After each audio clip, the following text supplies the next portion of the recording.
All right, so we got a couple things planned.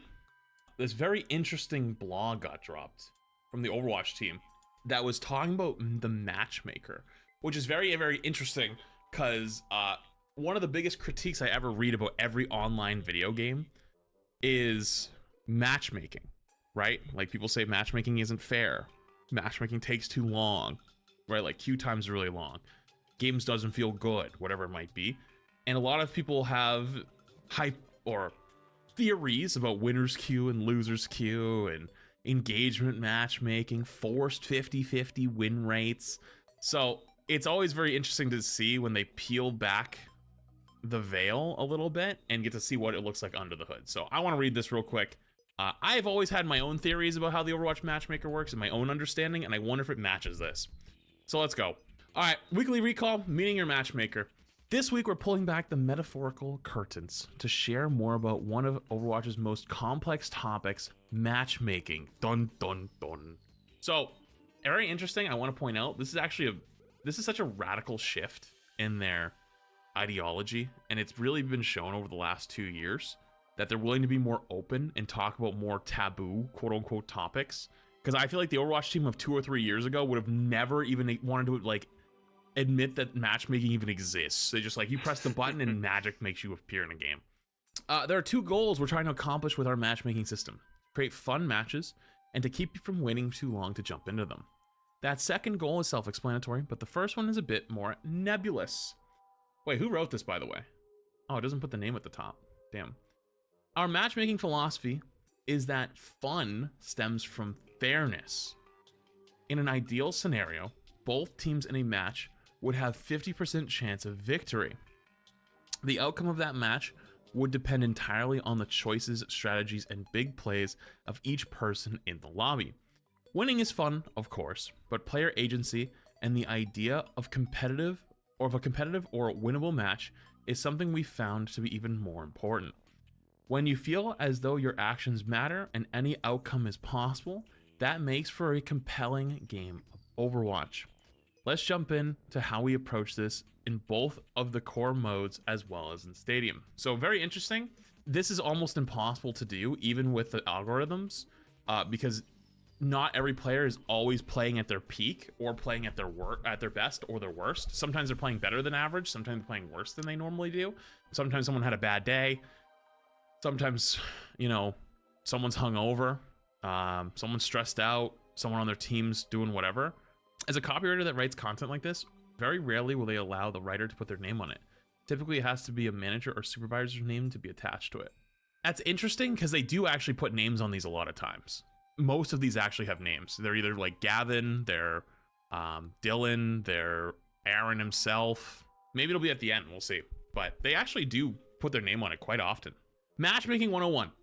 Before we get into the nitty-gritty, it is important to understand how matchmaking works. Every Overwatch 2 player has a matchmaking rating, MMR, number that acts as an approximation of their skill and is used to place them in matches. A number, you say? So this is where someone who played Overwatch 1 is gonna yell at you and go, the old rank system was better, because you used to have a number in Overwatch. Basically, like, instead of being GM2 or Diamond 2, you would be 3,252 points, right? And every 500 points was the next rank. So 3,500 was Masters, 3,000 was Diamond, 2,500 was Platinum, 2,000 was Gold, 1,500 was Silver, below 1,500 was Bronze. And so you could tell exactly how close you were to the next rank, and also, like, you have like a peak, right? Like, your peak could be, let's say your peak was 3495, right? That means you were like 5 points off of Masters. But in the system that currently exists is just like Diamond 1. And so it's not, some people would argue it's not as exciting, but it was a little more accurate. While you see your MMR as a labeled skill tier, such as Diamond 3, we view it internally as a data point on a bell curve where the center is 0. As you go up and down from that point, the number of players on each side drops dramatically. Competitive distribution by skill tier. Oh, I love when they do these. So Platinum is the most populous rank with 34.9% of players. Gold is the second most by far with 31. It's the same group. Gold and platinum is same rank. 0.7% of players. The next is there's more diamond players than silver players. That's amazing. Diamond is 14.9% of the player base. Silver is 12.6% of the player base. And then there's more Masters players than bronze players? Wait, that's hilarious. There's more Masters players than bronze players. You know, that's actually kind of crazy to me. Because I would have thought with a big uptick of what Rivals was, and people would be more curious about seeing what the hero shooter genre looks like, would go try Overwatch, and none of those people would be ever above bronze, like when they first start. You would figure this would have got like a little bit of a boost, but interesting. That was their intention though, right? Less players in bronze and GM and champ. I don't know about the GM and champ one, because like I know they've been trying to push this back over, because like Champion 1 was legitimately impossible. I think the first Champion 1 player was like a couple weeks ago, if I ever saw on Twitter, right? And then the top of the game, 0.3, so 0.3% of the player base is Grandmaster, and less than 0.1. So less than 0.1% of the player base is champion. So there's probably like maybe 100 or less champion players. That's crazy. All right, let's continue. Let's say someone is internally rated at 2. That's kind of not nice. Which is considered a high skill player around Masters 5. As soon as they queue up, the system tries to find players that are also rated at 2. If it can't manage to find a full lobby of players at the exact MMR in a set period of time, it expands outward both positively and negatively to fill the match. That final lobby may have a skill range between 1.9 and 2.1, which should feel quite balanced. Okay, that makes sense. Building the best match. Mathematically, the best match will include 10 players of approximately the same skill. If in reality we can't create the ideal match, what trade-offs are we making to get as close as possible? We have a bunch of matchmaking systems that try to ensure balanced matches. One system that helps achieve this is called Role Delta. Oh my god, I haven't heard that in a long time. It aims to match the skill levels of individual roles on both sides of the lobby in those cases where we can't create a match where all of the players are exactly the same MMR. For example, if one team's tank has a 1.5 MMR rating, Role Delta will do its best to find another tank rated 1.5 to compete against them in a specific match. This makes for a less frustrating experience because players go head to head with similarly skilled opponents. True, they did that a long time ago. And so tank diff was the big thing that started this. Like if you have one player that has like a really good tank and one team has a really not as good tank, you kind of get smoked on. So they basically try to match it up, but it also goes for the other roles. So like let's say one team has a plat DPS and one has a master's DPS, then the other team will also have a plat DPS and a master's DPS. So it tries to match at least like one mirror to you on the enemy team, right? There are also many ways we can relax match quality and work within a more realistic matchmaking framework. We weigh those options against team level fairness as well as player level fairness. The former relates to the probability that Team 1 will beat Team 2, and the latter is at the role level, for example. For example, what are the chances that Team 1's damage player will noticeably outperform the other team's damage dealers? Okay. All right. Sure. So that's basically like expected versus uphill battle. Role Delta was partially motivated by these team level fairness assessments. We noticed that if one team had a vastly higher ranked tank, win rates were distorted in a way that wasn't reflected by simply assembling matches based on a flat MMR rating or the sum of the entire team's MMR rating. It's relatively easy for us to consistently make matches fair on a team level thanks to the system in place. In competitive mode, we take a step to ensure that the absolute lowest win rate probability a team encounters is 40%. That would be an outlier though. most matches, 80% of them, of competitive role queue have a win rate probability within the 45 to 55% range. Basically, this means if you are a extremely high rank player or extremely low rank player, we're talking champion or bottom bronze, and you're queuing at 2 or 3 in the morning where there's low player population, the game trying its best to find you a game will go as low as a 40% probability to win or lose. But it will not go any higher or lower than that, no matter what, even at those hours. That's a super win outlier, though, and only probably pertains to maybe 100 people a day, right? And it's at those really, really weird hours. For most people, though, you're within the 45 to 55% range, and that way you actually get a game somewhat quickly. What's the average matchmaking time now? It's like somewhere between like 3 to 5 minutes, like 2 to 5 minutes maybe. So that makes sense. Creating lobbies with a narrow skill range is important because inconsistencies show up at the team level. A team of Silver 2 players will approach coordination and communication very differently than a stack of Diamond 2 players. If a team includes both of those skill tiers, it's likely that both sides will believe their counterpart is playing ineffectively or incorrectly. Whoa. What? So creating lobbies with a narrow skill range is important because inconsistencies show up at the team level. A team of Silver 2 players will approach coordination and communication very differently than a stack of Diamond 2 players. If a team includes both of those skill tiers, it's likely that both sides will believe their counterpart is playing ineffectively or incorrectly.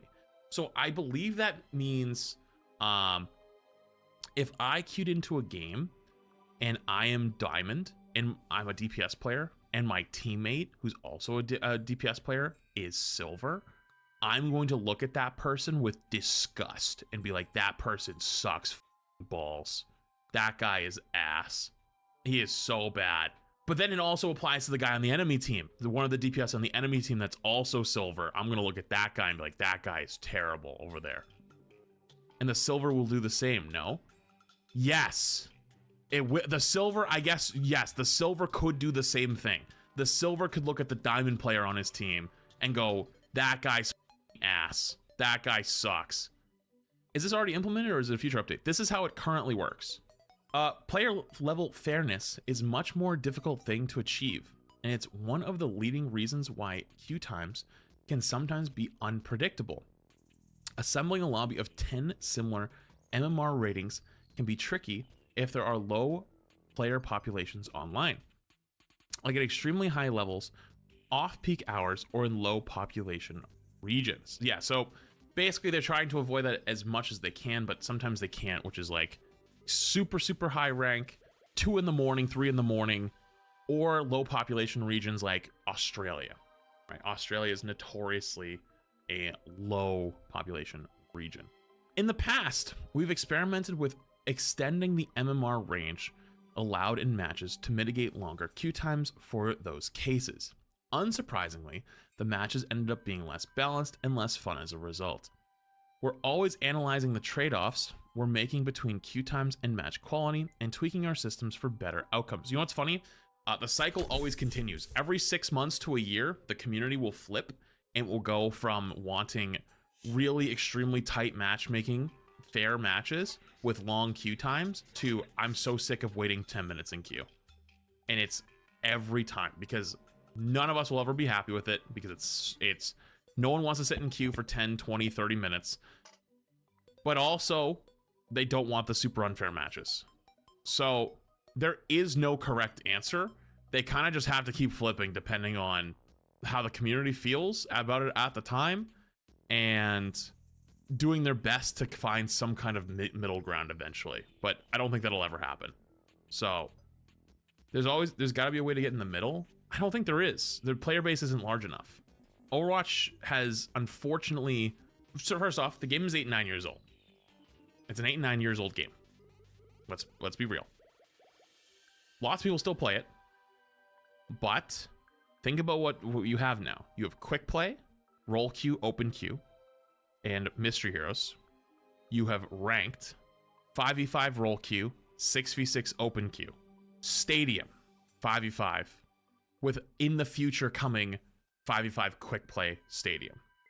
You have a lot of interesting, desirable, tailor-made experiences for the players. Not even talking about arcade, right? That is a really large dilution of your player base. And so everyone is in different spots. It's not like some indie studio. You're not, wait, it doesn't matter if that company has trillions of dollars. $1 trillion company can't make more people appear out of thin air. When you have people that you have to match people based on their skill level, right? In a game that has been out for 8 or 9 years, the people who are going to be really good at the game are the people that are going to be there for many, many years. People that, even if they get new players, are going to be at the low end. It's going to take a very long time for them to skew up. And then you have everyone wants to play the game in different ways. Older players that maybe played a lot of Overwatch 1 probably are going to flock more to the open queue 6v6. A lot of the newer people are probably going to stay in the role queue 5v5. And then there's obviously Stadium. So you have a lot of people that are all over the place. That's all I'm trying to tell you, is that I don't think there is an answer. They just kind of have to keep flipping the switch back and forth depending on, like, is the community getting too mad? You know, it's like, oh god, is the queue times getting too long? Okay, let's flip it back this way. Oh, the games are too unmatched? Okay, let's flip it back this way. Oh, flip it back this way. Oh, flip it back this way. Flip it back this way. They kind of have to, you know? The stadium situation. We've talked a lot about how matchmaking in general works and how it applies to the Overwatch competitive modes. But Stadium is an entirely different animal, and we want to dive deep into that. Unlike Overwatch's core modes, Stadium's rank isn't tied directly to MMR. Instead, MMR serves as a goalpost towards which you can climb as you play more Stadium matches. Ranks reset in Stadium every season, and every player begins at Rookie, gaining more points as you play.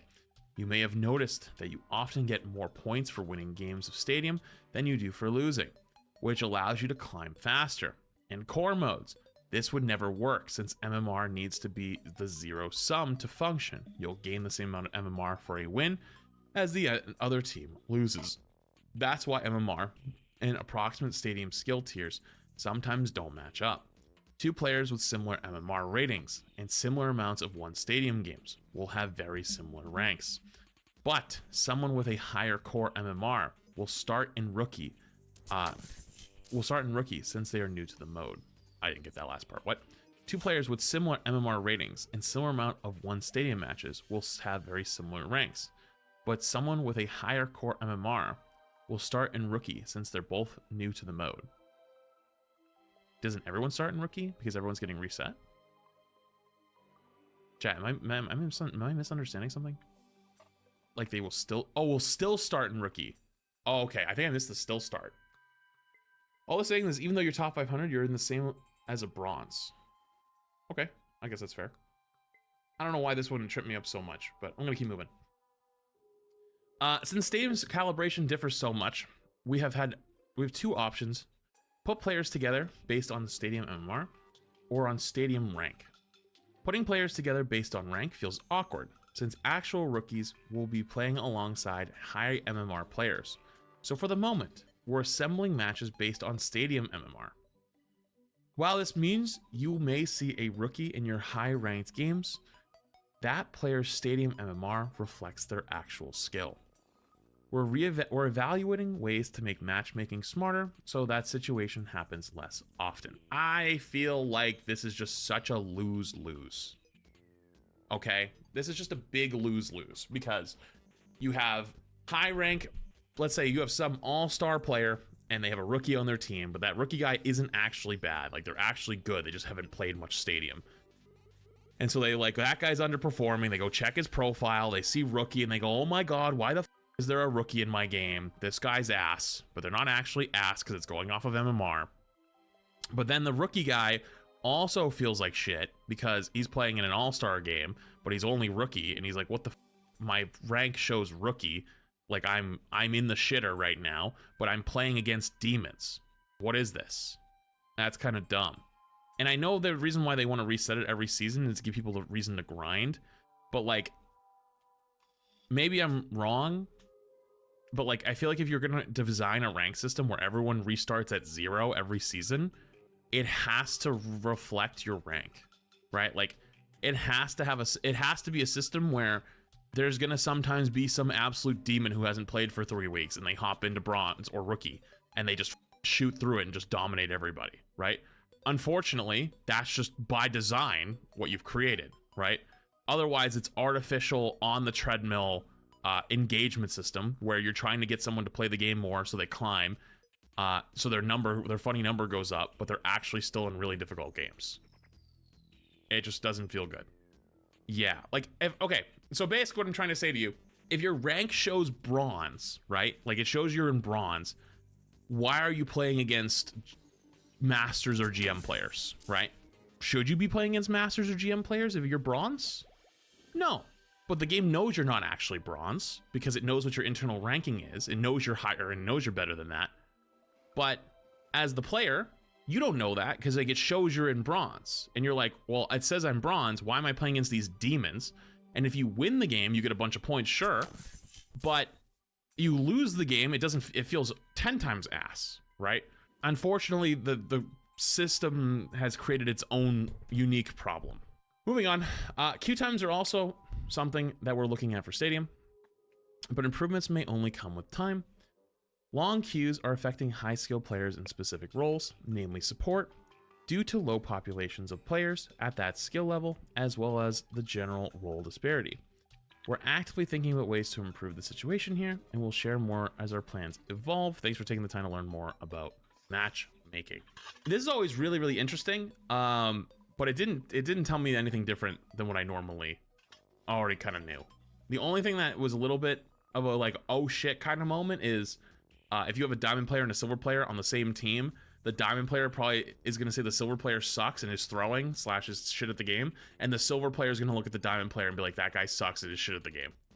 I love when they do these though, these types of graphs, and they like show this kind of stuff. Interesting, the player base is now shifted up to plat, because for a very long time it was, in the beginning of Overwatch 2, it was actually like bronze to silver, then it became like silver to gold, and now it's like very clearly plat and gold. So it's leveled out over the years, which is nice. So, cool.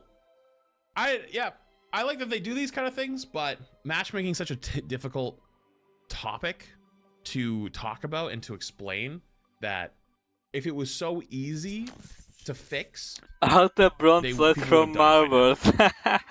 Marbles. True. That's actually, yeah.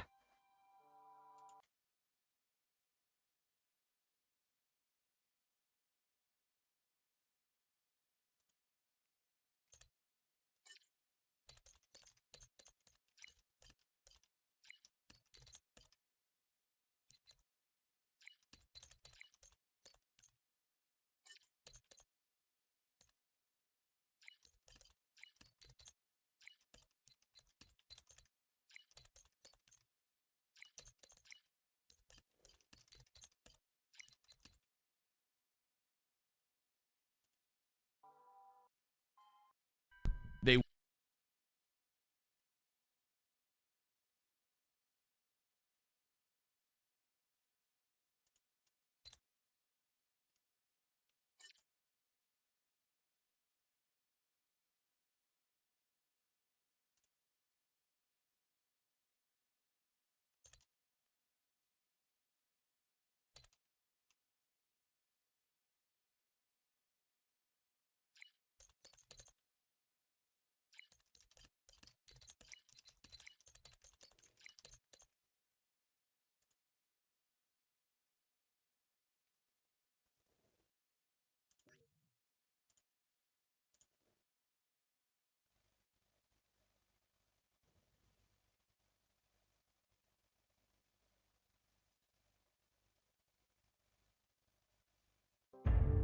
From a seemingly innocent shot of a father and daughter to a bone-chilling figure in the distance that wasn't meant to be there, I hope you're not planning on sleeping tonight, because here are plenty more photos with disturbing backstories.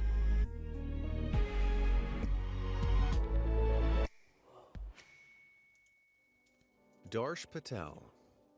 Nature is beautiful, yet it can also be very dangerous. Nowhere is this more true than in the tragic case of Darsh Patel, a 22-year-old university student who went hiking on September 21st, 2014. Patel was with his 4 friends in the Apshua Preserve in West Milford, New Jersey, when they encountered something incredible. A 300-pound black bear strolling through the woods. Captivated by the sight, Patel stopped to snap a photo. Now, black bears aren't typically aggressive towards humans, but something had clearly agitated this one. Moments after Patel took the photo, the bear charged, and the panicked group scattered, running for their lives. The last time Patel's friends saw him, he was scrambling up a rock with the bear in hot pursuit, shouting for them to keep running. After losing the animal, the friends regrouped uninjured, but Patel was nowhere to be found. Hours later, the police arrived and made a grim discovery: his remains, with the animal still lingering nearby. The officers quickly put it down, then found his phone nearby with a bite mark on it. Saved on it was the last photo he ever took of the very animal that claimed his life. A black bear can reach speeds of up to 30 miles an hour, while the average human can only run about 8. Sadly, Patel didn't have a chance. Oscar's doll. With its cold, glassy stare and strange feathered body, you'd be forgiven for thinking that this thing was the rejected prop from some old horror movie. In reality, this photograph is one of many taken by expressionist painter Oskar Kokoschkar, and the eerie doll's backstory is just as peculiar as its appearance. In 1918, upon returning home to Austria after serving in the First World War, Kokoschkar learned that his lover of 3 years, Alma Mahler, had left him for another man. When they were together, Kokoschka was infatuated with Mahler. She'd inspired 450 of his sketches and paintings, and he was known to be possessive. Heartbroken without his muse, he did what anyone would. He called up doll maker Hermine Moose and commissioned her to create a life-size doll of his ex. You heard right. Kokoschkar sent Moose sketches, detailed instructions, and even Mahler's body measurements. Oof, that's a tad creepy. In 1919, Moose finally finished her creation and revealed this monstrosity. The doll was stuffed with sawdust, its face lifeless, and its skin made of swan feathers, giving it a grotesque appearance and making it very difficult to dress. Clearly, Moose didn't approve of Kokoschka's request and had gone out of her way to make it as unlifelike as possible. Despite his disappointment, the disturbing doll became Kokoschka's constant companion, even accompanying him to parties and operas. Well, there are some weirdos like this Where I right imagine now, he but got a real though, few odd looks. Most importantly, though, of Kokoschkar silicone now had and a replacement etc. subject for his paintings. Beginning with the 1919 work Woman in Blue, he produced over 80 drawings, paintings, and photographs depicting the doll.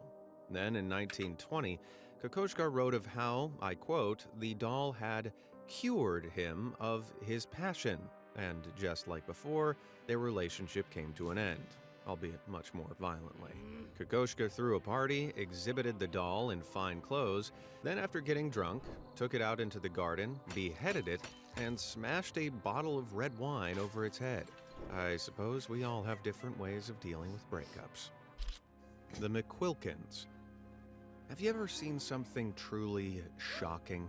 Well, the McQuilkin siblings, 18-year-old Michael, 15-year-old Mary, and 12-year-old Sean, literally did when they hiked up Morro Rock in Sequoia National Park, California, on August 20th, 1975. When they reached the summit, something very strange happened. Their skin started tingling, their hair stood on end, and the ring on Static Michael's finger electricity. began to buzz so loudly all 3 of them could hear. Thinking this was all a laugh, they took a photo of the phenomenon, capturing Michael and Sean's giggling faces. The fun abruptly came to an end when the air turned cold and it started hailing. They hurriedly started heading down the mountain, but before they could get far, there was a blinding flash of white followed by a deafening explosion. Then they felt the overwhelming sensation of being lifted off the ground. The next thing Michael remembers is waking up flat on his back, disoriented, and spotted Sean lying nearby, smoke rising from his body. Acting fast, Michael put out the fire on his little brother's back and checked his pulse. Thankfully, Sean was still alive.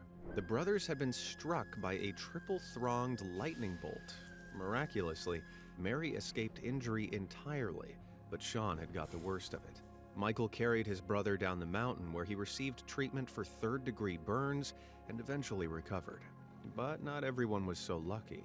For another hiker nearby, that bolt of white light was the last thing they ever saw.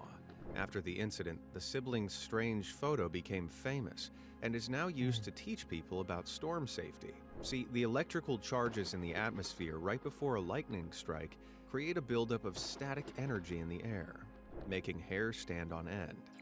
Ooh, that's creepy.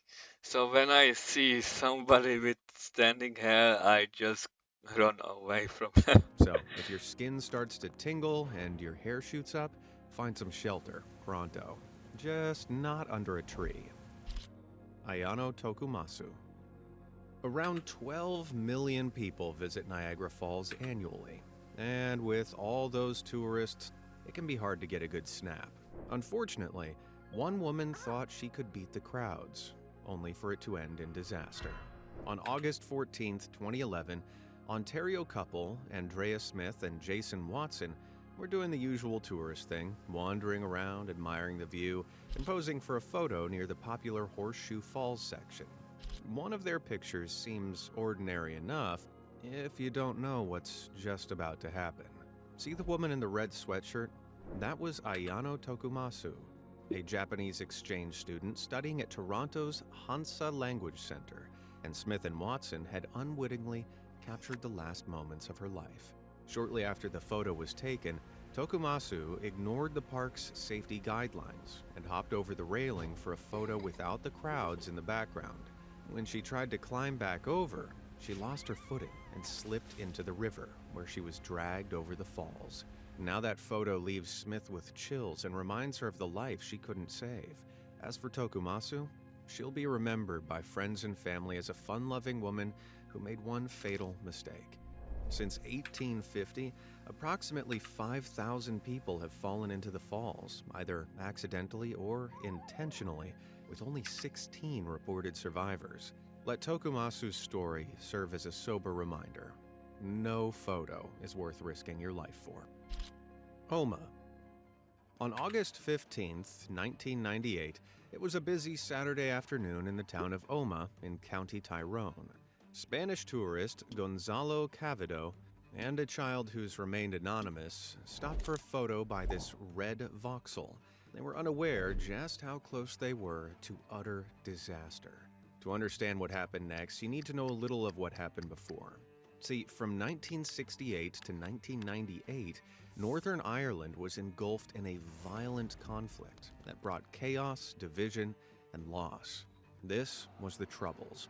On one side were the Unionists and Loyalists, who were determined for Northern Ireland to remain part of the United Kingdom. On the other were Republicans and Nationalists, who fought for a united Ireland free from British rule. During this turbulent period, around 3,600 people lost their lives, and more than 30,000 were wounded. The conflict was seemingly brought to an end on April 10, 1998, with the signing of the Good Friday Agreement. This kept Northern Ireland in the UK, but also established a power-sharing government and allowed the Northern Irish people to identify as British, Irish, or both. Yet, even then, there were those who hated the agreement and would do anything to stop it. Jump back to Oma, and people were getting worried. A bomb alert had been announced, making people flock into the perceived safety of the streets. You remember that red car in the photo? At 3:10, it exploded, sending burning metal and debris flying through the crowd. The blast claimed the lives of 29 people and left another 220 injured, making it the deadliest attack of the Troubles. Incredibly, Cavido and the child managed to survive, and the camera with that single haunting photo was found later amongst the rubble.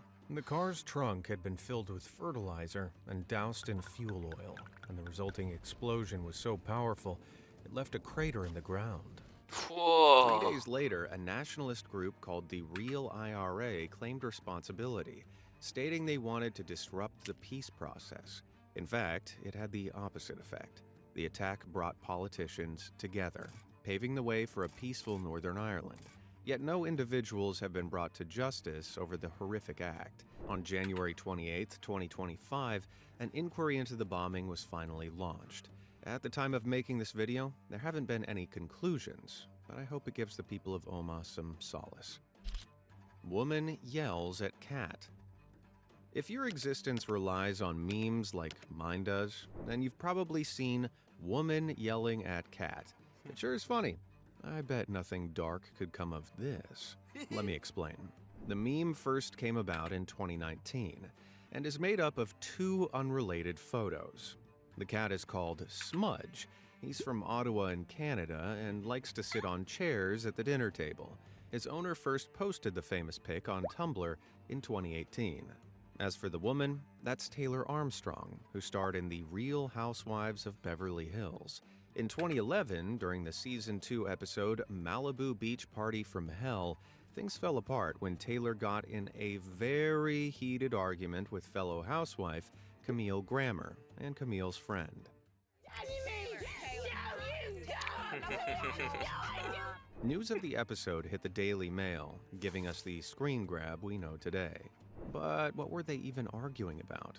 Well, that's when things turned dour. See, before they began production, Taylor had confided in her friends about the physical and mental suffering she'd endured at the hands of her then-husband, Russell Armstrong. She said he was paranoid and delusional, and frequently accused Taylor of cheating on him when she hadn't. He'd also leave recording devices around the home so he could spy on her, and even forced her to take a lie detector test, which she obviously passed.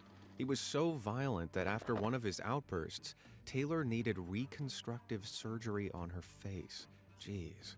Taylor wanted all of this to remain hush-hush, as she understandably feared her husband's reaction if he found out.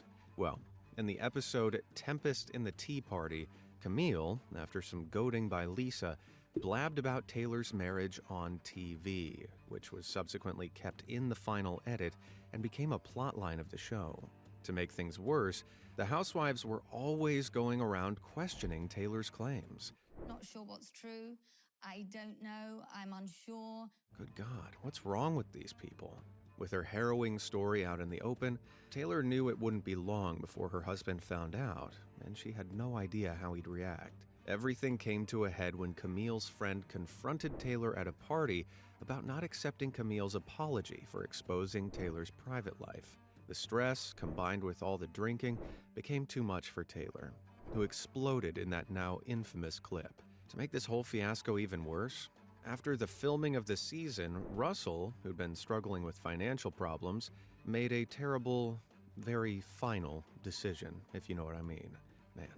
It seems to me that in light of all this, Bravo, the network that broadcasts the show, should never have aired this season. But they did it anyway. Today, Taylor works with women's domestic abuse support groups, and in a 2019 tweet, shared her thoughts on the meme. That is my past, and I've moved on, and I am in a really healthy, happy marriage. It doesn't seem like my life any longer. It's okay to laugh at the images that have been created. Well, that's good to know, but I'll never be able to look at Smudge the same way again. The Last Flight. I didn't know that. In a world full of influencers Kinda crazy how much a meme can tell the story behind vying it. for attention, some are bound to take things to the extreme to stand out from the crowd. For 28-year-old Instagram star James Pedroza, this meant gambling with his very life. Pedroza was an avid traveler who filled his days with skydiving, motorcycling, and partying. He also worked as a VIP host at the Mirage nightclub in Las Vegas and decided to bring some of his influencer friends along. But they weren't taking an ordinary trip. Oh no, they'd be flying, and Pedroza would be the one at the controls. In October 2017, he started training to be a pilot, and even bought his very own plane in February 2018, a Piper PA-24 Comanche. Here he is with a friend posing after completing his first cross-country flight on March 7th, 2018. They had no idea the horrors to come. On April 9th, Pedroza decided to jet off from Scottsdale, Arizona to Las Vegas with fully trained pilot Eric Valenti. Space on board was tight. Alongside the pilots were 4 other influencers: Mariah Coogan, Anand Patel, Iris Carolina Rodriguez Garcia, and Pedrosa's girlfriend, Helena Legos. Just before takeoff, Coogan posted this video of herself, Patel, and the pilots, all clearly excited for the flight. This would be the last thing she ever did. When they took off, things went wrong almost immediately. After 70 seconds, the plane began to tilt while still flying at low altitude. Suddenly, it veered out of control and plummeted to Earth, where it crashed in a fireball on a golf course. Devastatingly, nobody made it out. But what went wrong? Many blamed Pedrosa's lack of pilot experience. The guy had only started training 5 months before the flight, and it's unclear what level he'd reached. On top of that, an autopsy revealed traces of an illegal substance in his body, something the newspapers really ran with. But in reality, these traces were from past use, so while not ideal, it wouldn't have been a factor in the crash. Moments before the catastrophe, an air traffic controller contacted Pedrosa, and this is how the conversation went down. Community 56 Papa, experiencing any difficulty? We're good. We're just training. Left at 5 Doesn't sound like a man about to crash, does it? Perhaps he was just unaware of the danger. It's hard to say. Anyway, after some speculation, a 2020 report by the National Transportation Safety Board revealed that the crash was caused by an overloaded plane.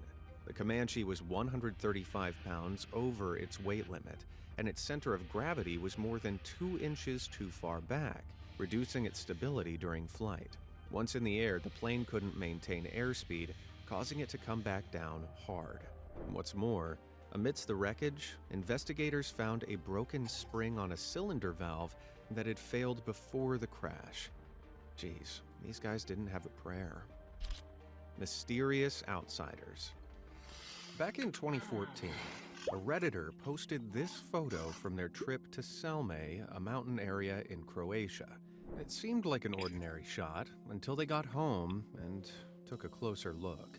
At first glance, nothing seems off. Wait, who is that? No one Headless. knows. At the time, the group swore they were completely alone in the forest, but the photo was later analyzed and revealed no signs of Photoshop trickery, meaning someone really was there lurking in the mist. Ugh. Unfortunately, we don't know much more since the original poster mysteriously deleted their account. Of course, there's every chance that this was all staged. That camera's placement seems a bit too specific.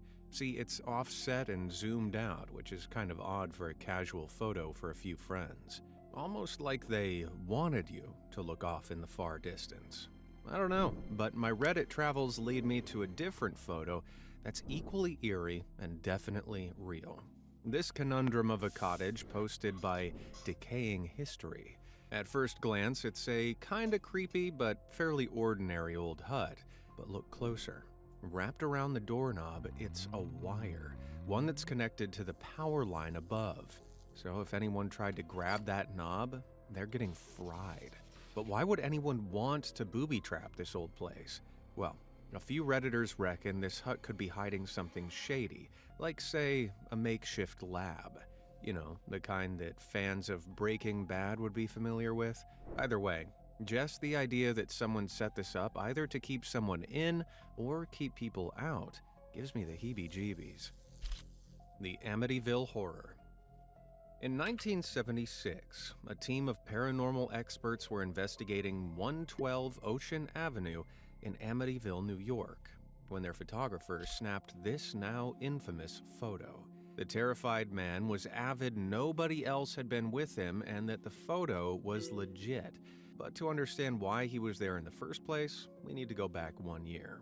On December 18th, 1975, George and Kathy Lutz bought the grandiose house for a steal, just $80,000, and moved in with their 3 kids. But over the next 28 days, the couple were plagued by blood-curdling events. Doors slammed shut on their own, the house was freezing cold despite a roaring fire, and green slime oozed from the walls. George even swore he once woke up to find Kathy levitating above their bed. Stranger still, he claimed he saw something staring at him through a window, a pig-like creature with glowing red eyes. Because of all this, they called in Father Ralph Pecoraro to bless the house. But as the priest carried out his work, he heard someone scream, "Get out!" from the second-floor bedroom. Terrified, he warned the Lutzes never to sleep in that room. Before long, the hauntings became too much, and on January 14, 1976, the family fled the house in fright. The Lutzes' story took America by storm, becoming immortalized in Jay Anson's 1977 book, The Amityville Horror, and its later film adaptations. Naturally, the buzz attracted paranormal investigators eager for the truth, and that's when our photographer from earlier, Gene Campbell, spotted something in the shadows of that second-floor landing. With his infrared camera, he captured that photo of a little boy who shouldn't be there. Who or what was it? Well, the Amityville house's sordid history goes back even further than the Lutzes. A year before the family moved in, Ocean Avenue was witness to something truly horrific. On November 13th, 1973, Ronald DeFeo Jr. took his .35 Marlin rifle and stole the lives of his entire family as they slept. That's sadly why the Lutzes got the house for so cheap. As such, some believers think this photo depicts the ghost of John DeFeo, one of the victims of that awful crime. Whoa, so it's all true. Ghosts are real. Not quite. While the crimes of Ronald DeFeo are undeniably real, the Lutzes' story and that infamous photo don't convince me. Every single resident of 212 since has reported zero eerie goings-on. And in 1979, the Lutzes' former lawyer even claimed he, George, and Kathy concocted the tale over many bottles of wine. As for that photo, skeptics argue there's no ghost at all. They say the boy is actually Paul Bartz, one of the paranormal investigators, and his spooky white eyes are a trick of the infrared film. But what do you think of the Lutzes' story? Were these hauntings the real deal, or a load of mumbo-jumbo? Let me know down below. Suzanne Savakis. Take a look at this picture. What do you see? A loving father and daughter? How looks can be deceiving. Back in 1974 in North Carolina, Sandra Brandenburg was crying in church when she was approached by a smiling stranger. He asked her what was wrong, and she told him how she'd been forced to give her children up to the state after a hurricane had destroyed her mobile home. The man introduced himself as Brandon Williams and calmly reassured her that he'd marry her and help her raise her children. Desperate, Brandenburg agreed to the stranger's proposal. After their wedding, Brandenburg and 3 of their children, Suzanne Savakis, Allison, and Amy, moved with Williams to Texas. But just a few months later, Brandenburg got into legal trouble after writing a bad check to a 7-Eleven.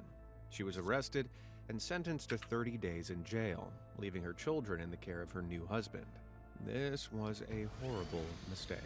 When she was released, she came back to find her family home empty, and her family nowhere to be seen. Confused and scared, Brandenburg eventually tracked down 2 of her daughters, Allison and Amy, in a local orphanage. As for 6-year-old Suzanne, she'd been stolen by her stepfather, whose real name was Franklin Delano Floyd, and was nothing but a monster. Turns out, Floyd had a long history of violent crimes and continually changed his name to avoid authorities. Unbeknownst to Brandenburg, These people are dangerous. after kidnapping Suzanne, he'd moved to Oklahoma City, where he built themselves new identities and changed their names to Warren and Sharon Marshall. To the outside world, he was a devoted father to his daughter. In reality, he was an abuser. Brandenburg tried desperately to get the police to track Floyd down, but they told her that as their stepfather, he was legally entitled to take her children. In Oklahoma, Suzanne, now known as Sharon, excelled in school and even won a scholarship to Georgia Tech University to study aerospace engineering. But Floyd forbade her from going and instead forced her to work as a dancer in Tampa, Florida. When she was 16, she fell pregnant, and after giving birth in 1988, Floyd, who'd raised her from childhood, married her. Geez, this guy was twisted. After this, Floyd changed his name again to Clarence Hughes and Suzanne's to Tanya, and they lived together, giving the impression they were a normal married couple with a child, who she named Michael.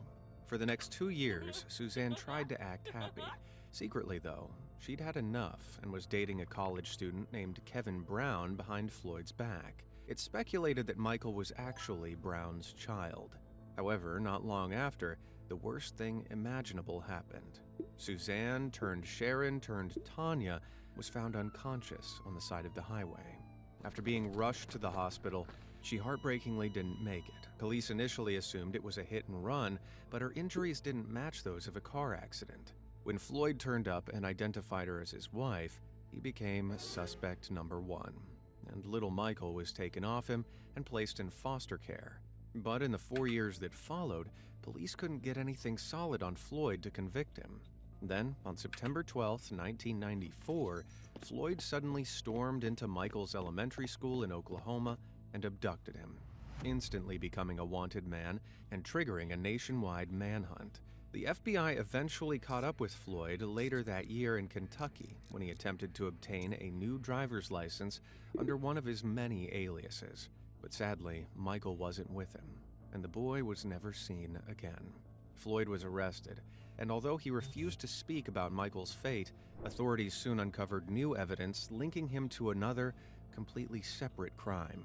In 1989, a young woman named Cheryl Camesso, a former friend and colleague of Suzanne's, had vanished in Tampa, Florida. Floyd had been a person of interest in the disappearance, but nothing came of it. However, after his arrest, police searched a truck he'd stolen years earlier and discovered a series of disturbing photographs of Camesso in clear distress. This was enough. In 2002, Floyd was convicted of his horrific crimes and sentenced to death. After spending years on death row, in 2015, he finally made a gut-wrenching confession that he'd taken Michael's life away on that first day he'd kidnapped him. Man, he never said anything about Suzanne, but I'll leave you to come to your own Psychopath. Like, what's wrong with him? conclusions on that. Then his own life came to a natural end in a Florida prison on January 23, 2023, aged 79. Was this justice? Not in my opinion. Floyd is undoubtedly one of the worst people I've ever covered, but at least he's not around anymore to shatter anyone else's lives. Dennis Rader. Born in 1945, Dennis Rader lived in Wichita, Kansas for most of his life. To the world around him, he was just another face in the crowd, a family man who volunteered as a Boy Scout leader and served as president of the church council. But this was a far cry from the true Rader. In 2005, police broke down his door, searched his home, and found this. A photo of Rader wearing a mask performing some bizarre ritual. But why were the police searching Rader's home in the first place? And why did he photograph himself doing this? Well, buckle up. This is a wild ride. From 1974 to 1991, Wichita was terrorized by a seemingly unstoppable monster who took the lives of 10 people in total. 9 months after his first crime, in October of 1974, the unknown assailant left a letter tucked inside a book at a public library taking responsibility for it, detailing his disturbing fantasies and promising to strike again. More letters followed, mocking the police and describing in lurid detail how he'd carried out his savage attacks, all while referring to himself by the moniker BTK. And if you want to know what that stands for, you'll have to look it up. It's far too dark for YouTube. Worse still, by the 2000s, BTK continued to elude capture, and his abhorrent crimes remained unpunished. But the monster was growing bored. The case went cold until March 2004, when BTK rose his ugly head again and started sending letters and mail to media outlets. In these packages were bizarre objects taken from past crime scenes, like a word puzzle, a doll with a plastic bag over its head, and a necklace. This guy even sent a letter to the police asking them if they'd be able to trace a floppy disk back to him should he send one. The police responded by addressing an ad in the newspaper to him and saying they wouldn't. This was a great big lie, but it was one the egotistical monster lapped right up. And so in 2005, BTK sent a package containing a disc to a local news station who reported it to the police. The disk contained a single file with his usual taunts and threats, but after examining the metadata, the police discovered a second deleted file with an agenda for a Christ Lutheran Church council meeting saved by a user named Dennis. A quick Google search revealed that the president of the church community was a man named Dennis Rader. On February 25, 2005, police finally caught their man. When they raided his home, cops found all sorts of disturbing evidence, including that messed up photo. See, when Rader traveled for work, he would stage scenes in his motel room and dress like his victims in their final moments. He'd don masks, makeup, slips, and items from his victims' homes, then photograph himself posing in them. And considering he appears to be strapped to a chair in that one photo, I can only imagine what those poor women went through. After his arrest, the then 59-year-old was locked away in a Kansas jail and is currently serving 10 life sentences, ending his reign of terror once and for all. Good riddance. Man, that's about all I can handle. Which photo's dark backstory freaked you out the most? Do you know of any that I missed? Let me know, and I'll see you next time.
Don't be shy.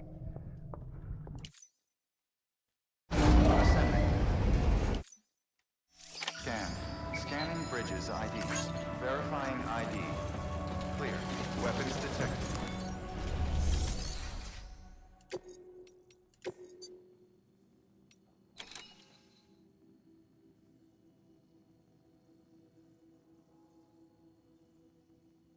Cosplayer, are you serious? Cosplaying when everything is in this like state?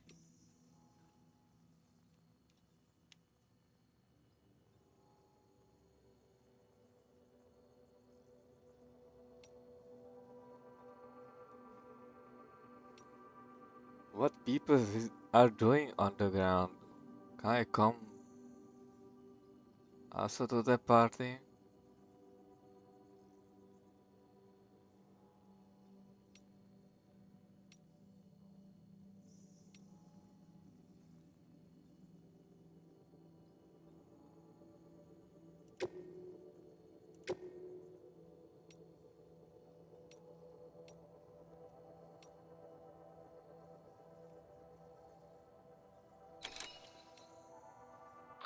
Sam, got a critical request.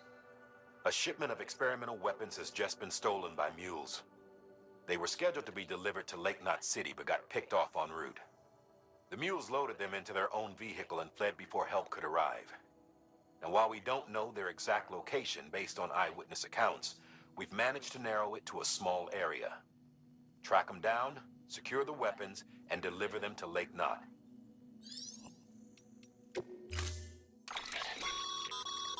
You can now use your PCC to construct Cairo bridges. They require much less space to deploy than the standard type. The unit also includes an ID authenticator that can be used to bar access to anyone but Bridges personnel. Be advised that a safety feature prevents usage during timefall. Use it wisely.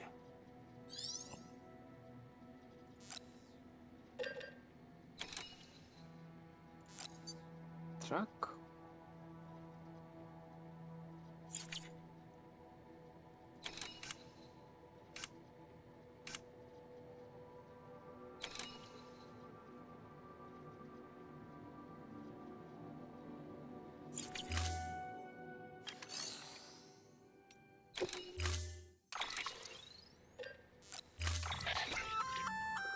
The sticky gun is a weapon that launches an adhesive projectile. Gun and projectile are connected by a wire which can be engaged to pull in targets. It's strong, too. Could support up to several dozen kilos. You can use it to secure cargo at a distance. Right out from under a mule's nose, maybe. You're a clever guy, so I'm sure you can think up a few other applications. Just comes down to how creative you can get. And just so you know, Sam, you can use the firing range to practice with the sticky gun. It might be prudent to head there and familiarize yourself with it.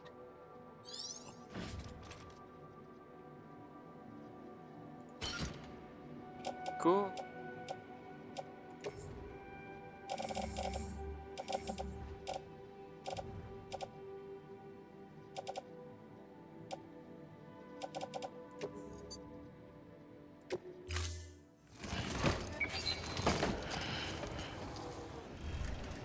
Order assigned.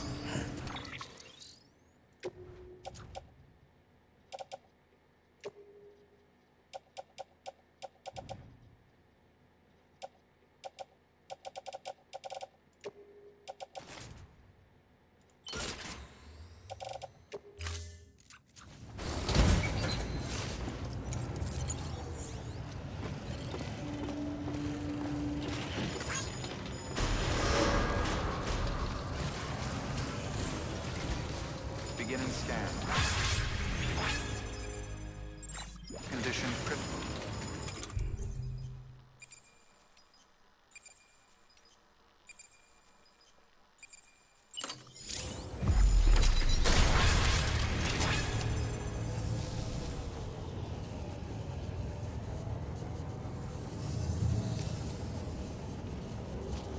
What was that?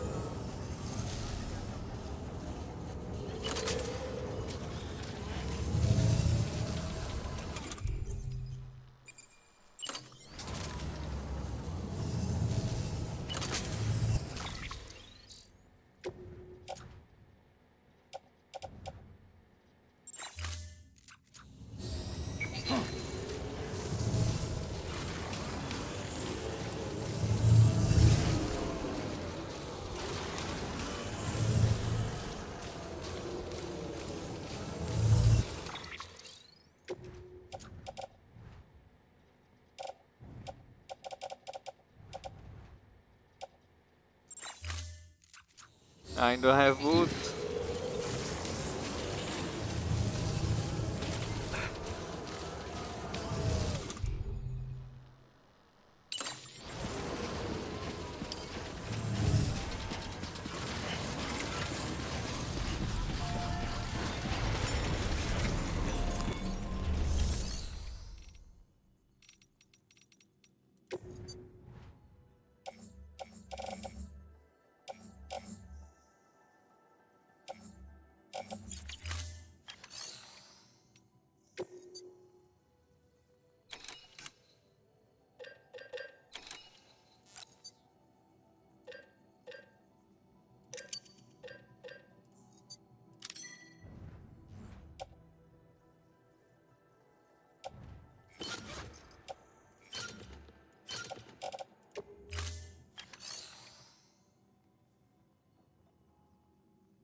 Beginning scan. Have a pleasant journey.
Weapons restrictions lifted.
bridges ID.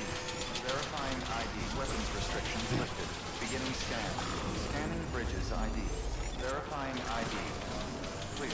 Weapons detected. All weapons will be locked until departure. All clear. Welcome, Sam Porter Bridges.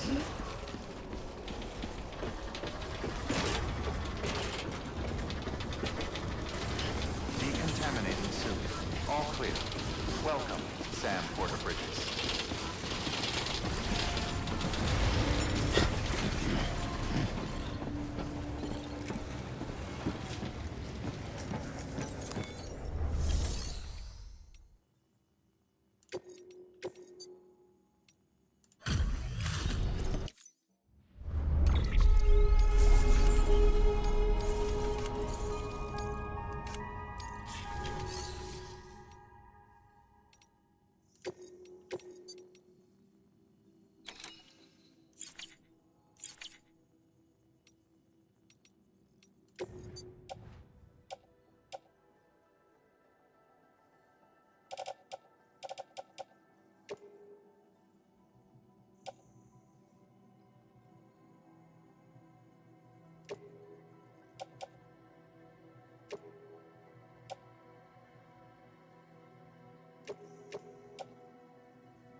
Thank you for your contribution.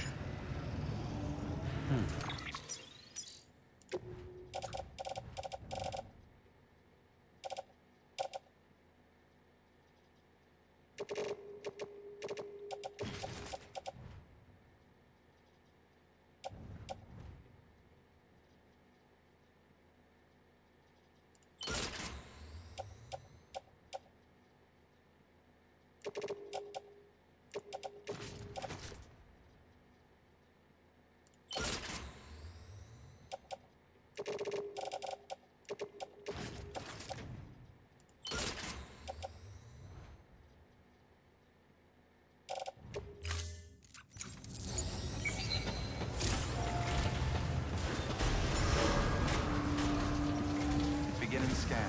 Have a pleasant journey.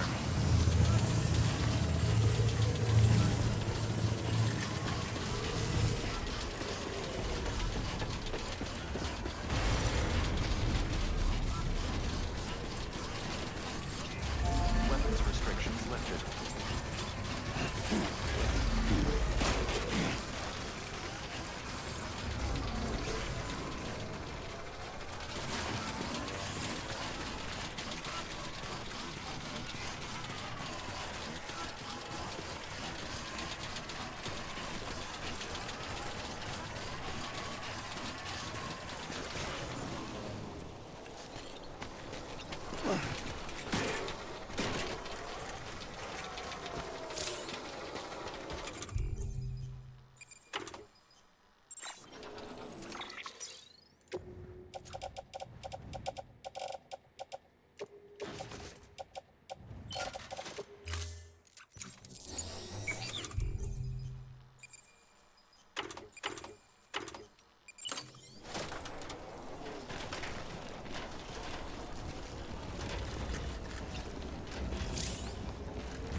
quite a drop.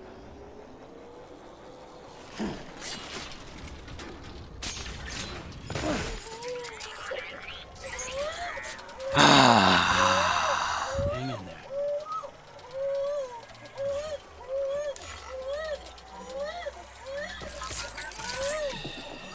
Well, at least now the mules are not here. Everything's okay.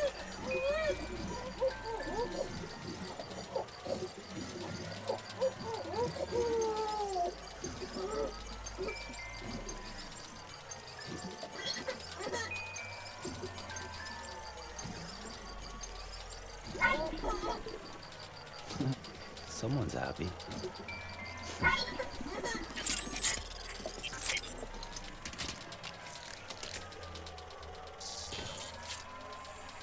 Ah.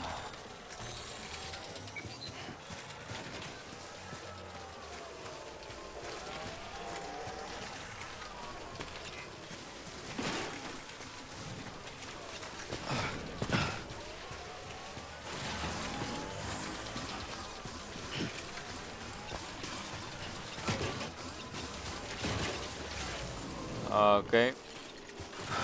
Dead end.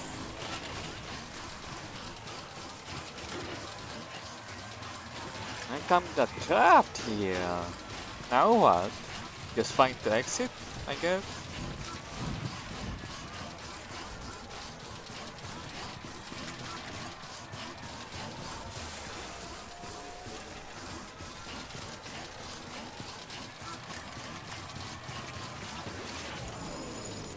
Since I'm here.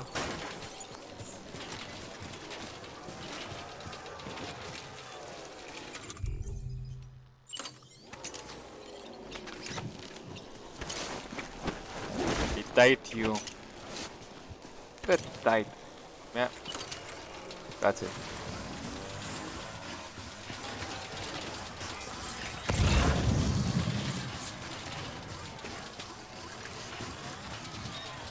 That PCC is very crappy. Look, it's a ladder. Can I use this? Many people falling down like that. No wonder. I'm falling every time here.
Keep it up.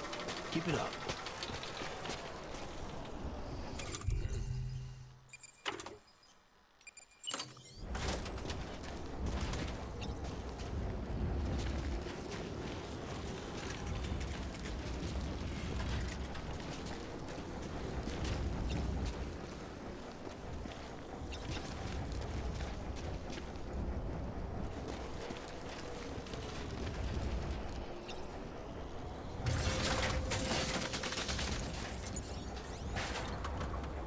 it down.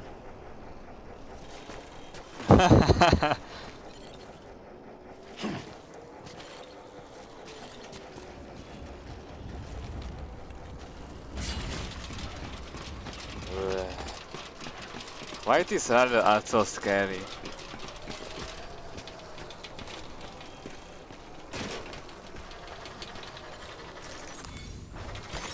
There we go.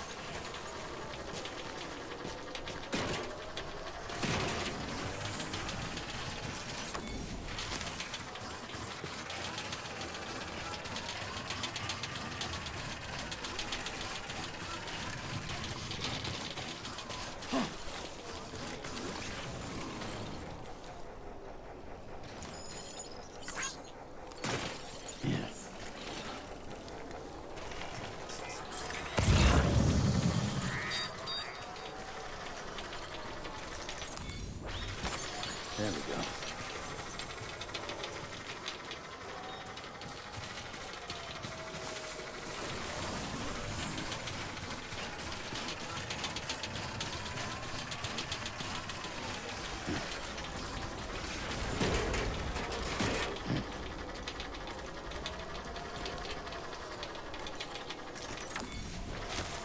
There we go.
Where's the sticky gun?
Stay down.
Thanks.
get a move on.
Very slowly. Oof.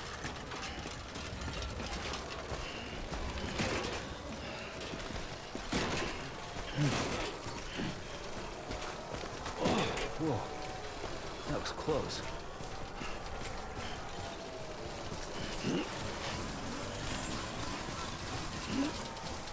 Beginning scan. Scanning bridges ID. Weapons restrictions lift. Beginning scan. Scanning bridges ID. Verifying ID. Clear. Weapons detected. All weapons will be locked until departure. Cargo verified. Thank you.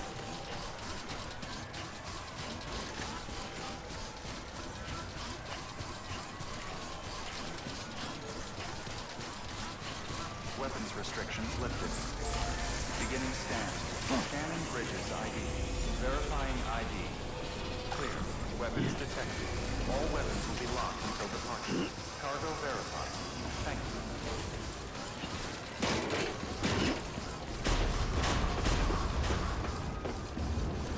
Decontaminating suit. All clear. Welcome, Sam Porter Bridges. Yeah.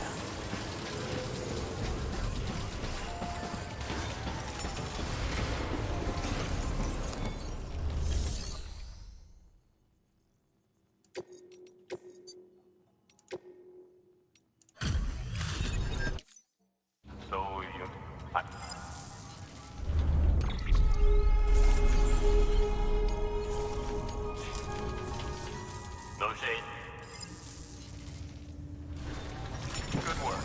New order available. Please access delivery terminal for further information.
contribution.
pleasant journey.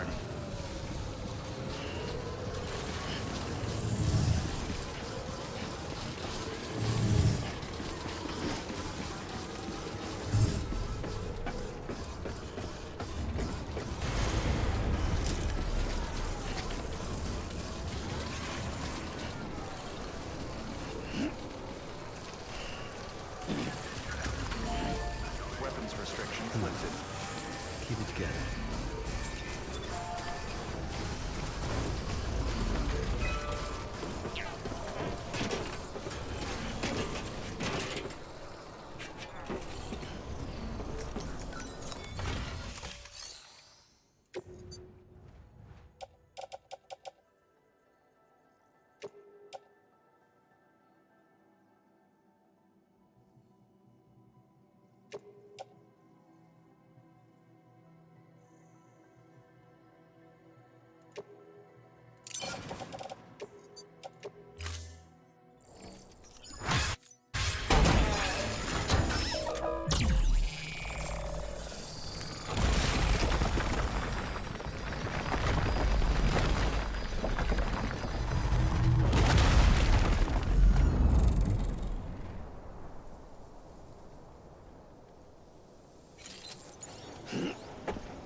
Departure.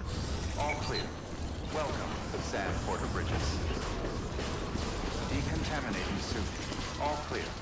Welcome, Sam Porter Bridges.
Scan.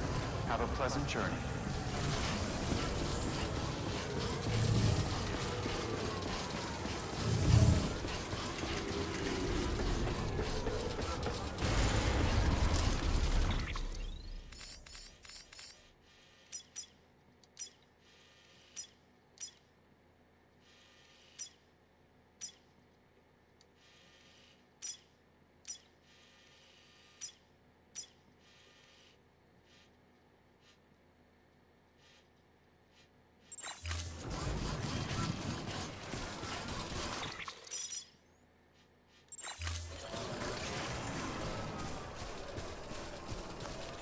weapons restrictions lifted.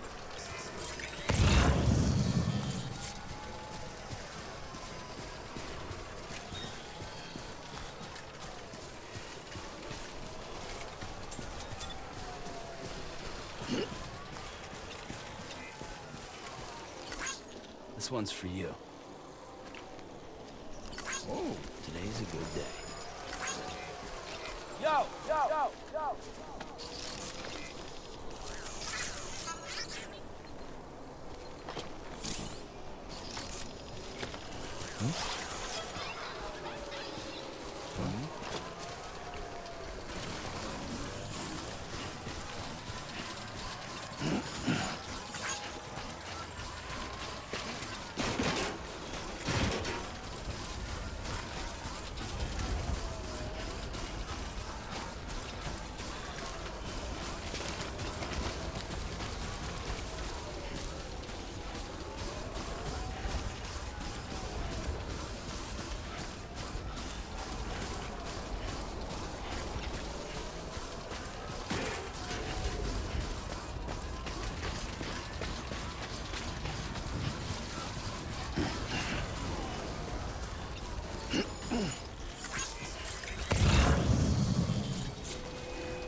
Sam, he's our man. Sam is our man. Indeed.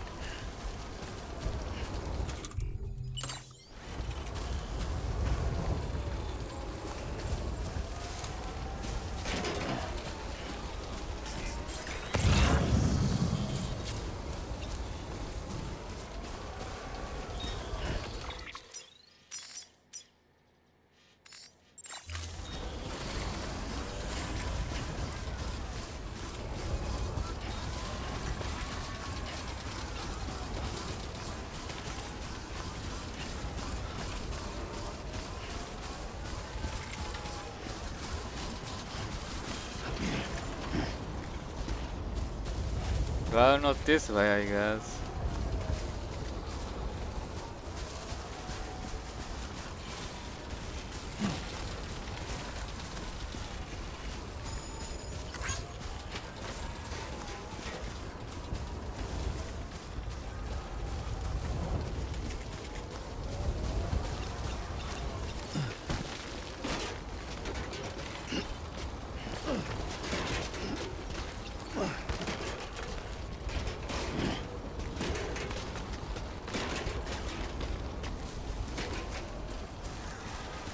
Nice. 2 wheels up.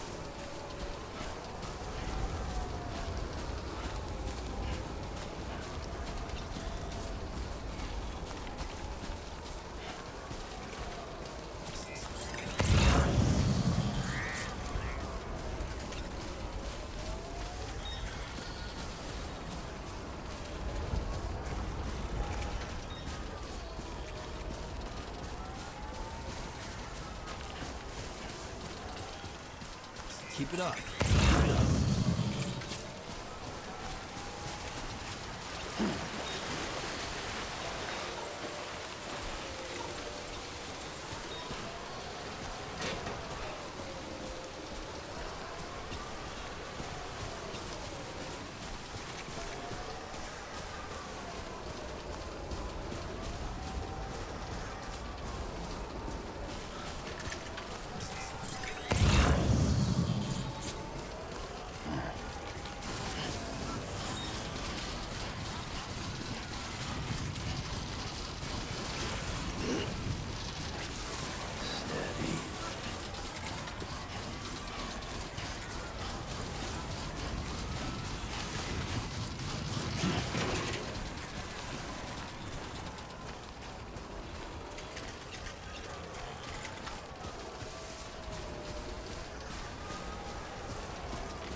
ID. Clear. Weapons detected. All weapons will be locked until departure. Cargo verified. Thank you. Well, at least I'm getting the steps in.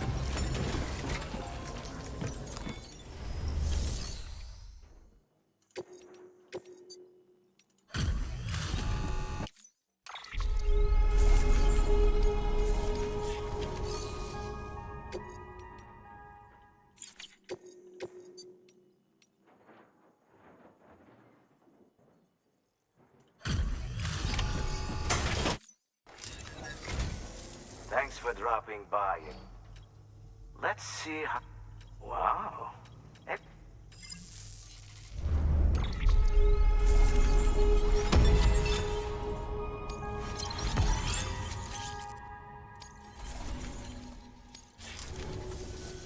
Until next...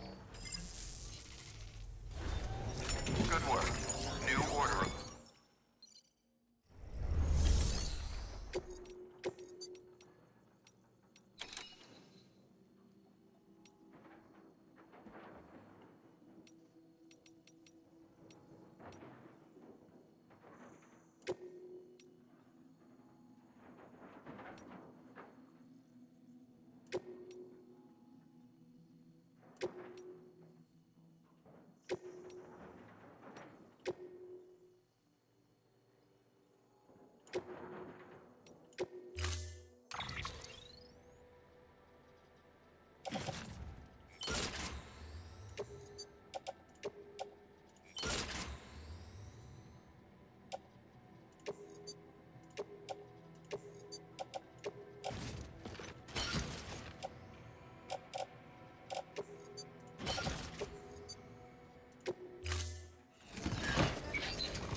Order assigned.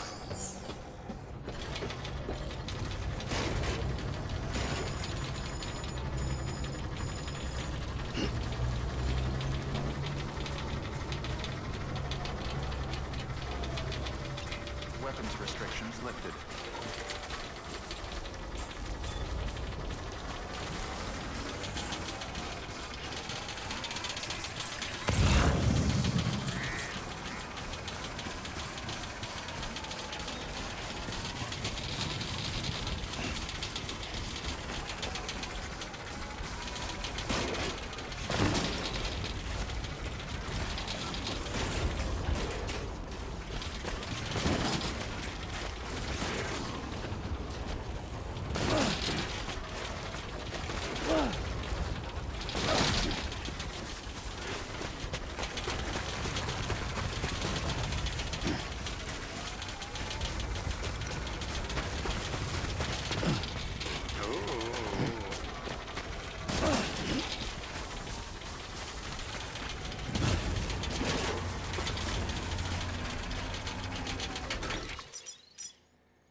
Beginning scan. Scanning bridges ID. Verifying ID. Clear. Weapons detected. All weapons will be locked until departure. Cargo verified. Thank you.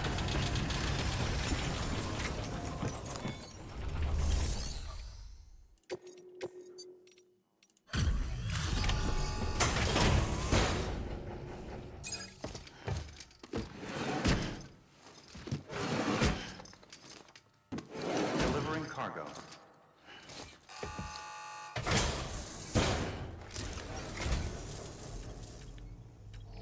Cargo's in mint condition.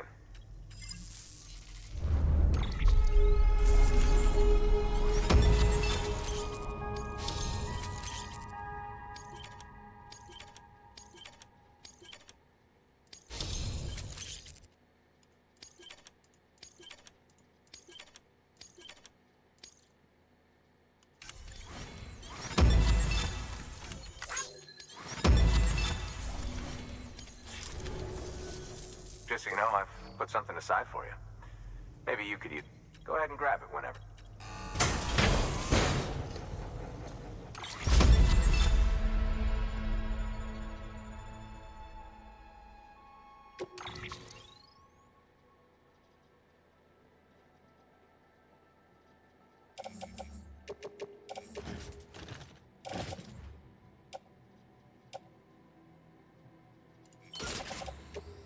Seeing you in action. Keep it up, Sam. Good work. New order available.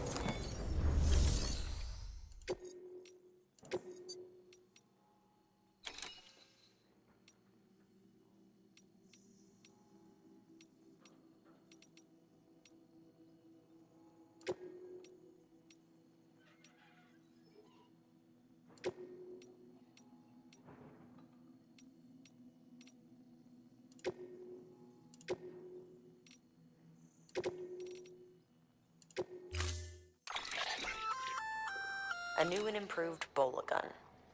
It allows you to charge up shots for increased range and wire spread. Pretty neat, huh?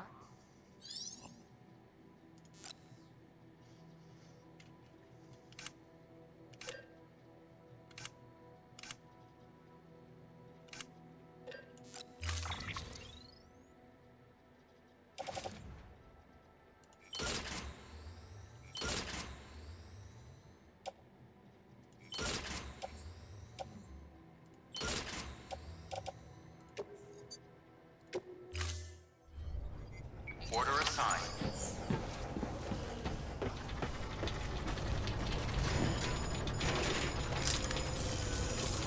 Thank you.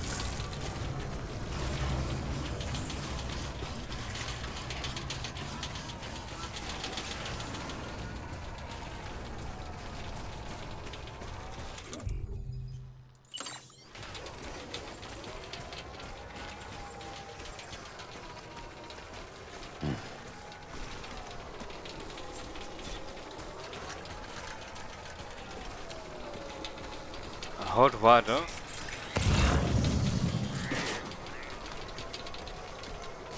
Is that a ducky?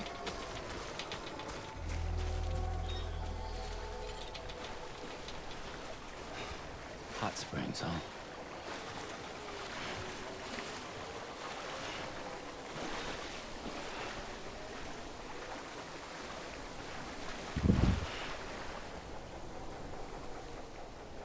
Oh, that's the...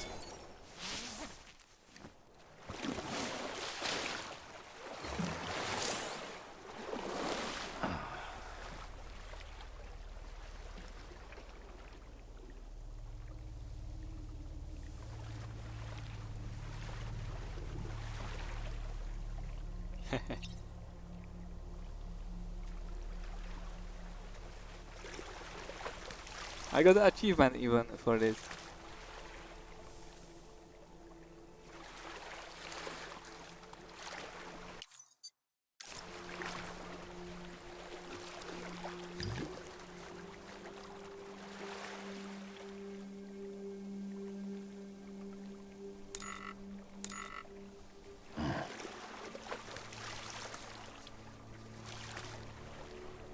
The duckies, come on.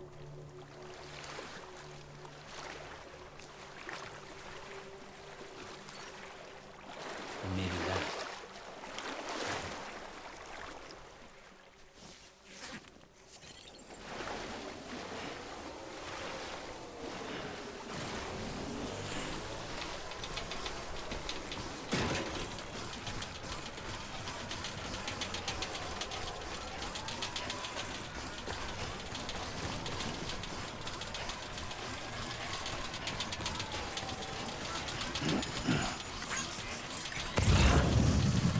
Oh. I'm gonna build ladder here.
Keep it up. Keep it up.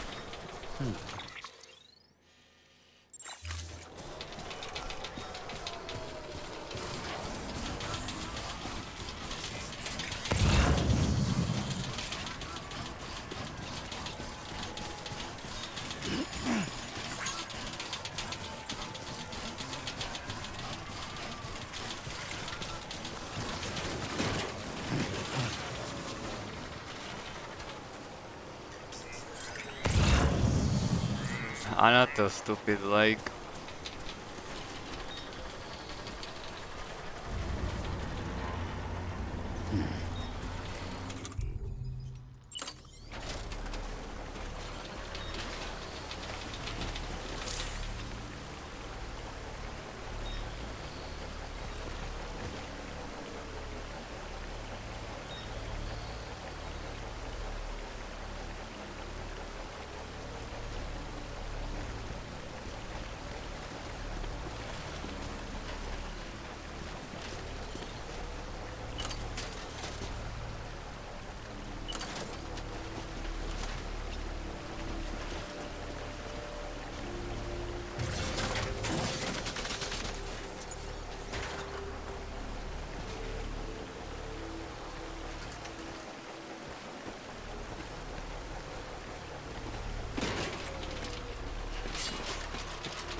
There we go.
But they can get over here.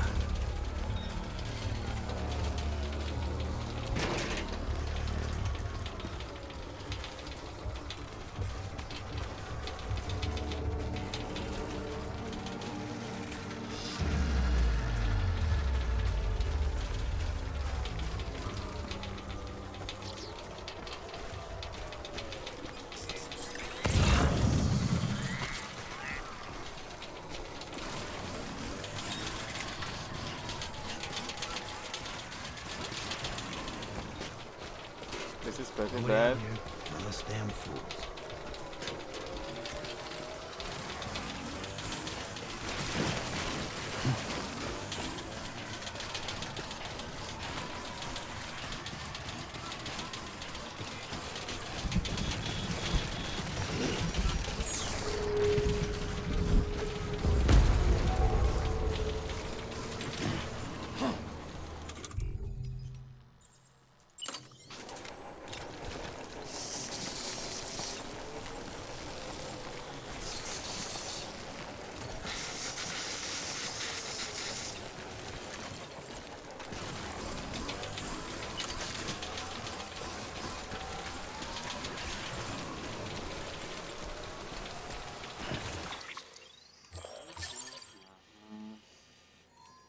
Only for 10 minutes.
Keep it together.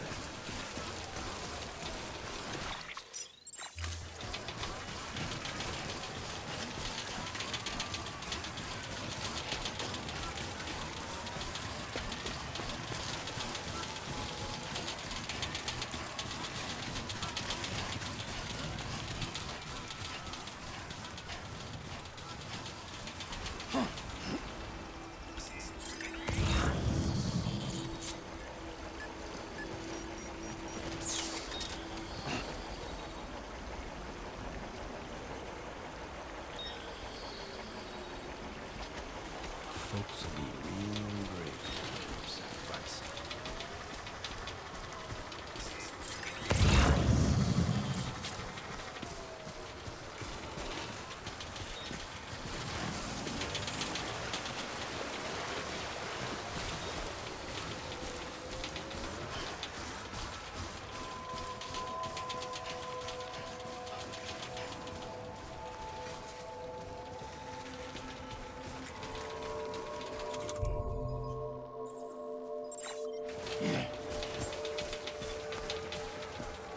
Beginning scan.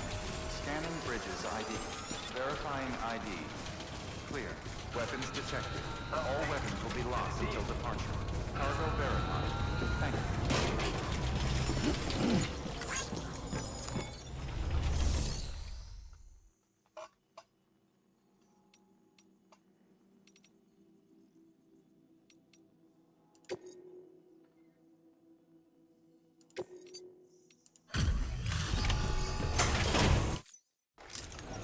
Special delivery. Oh, hey. Well, the cargo's in great condition.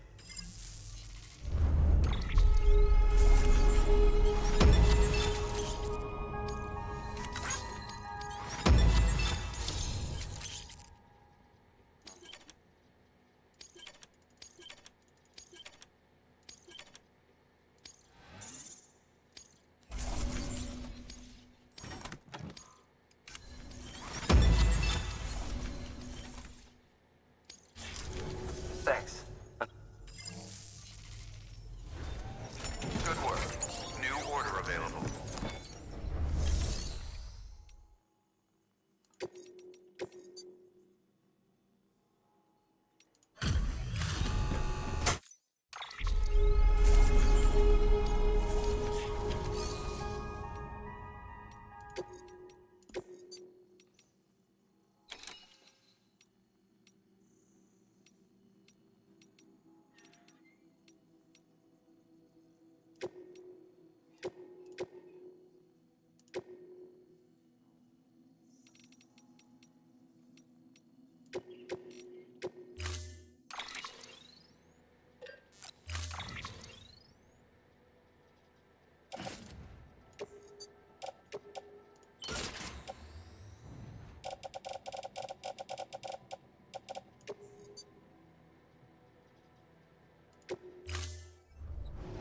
Order assigned.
Thanks again.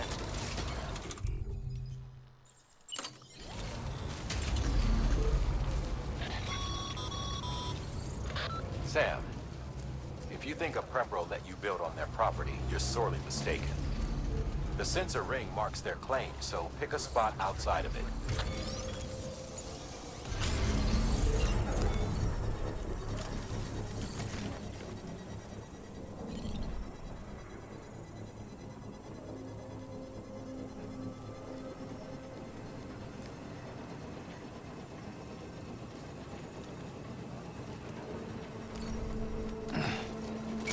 Construction completed.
ID.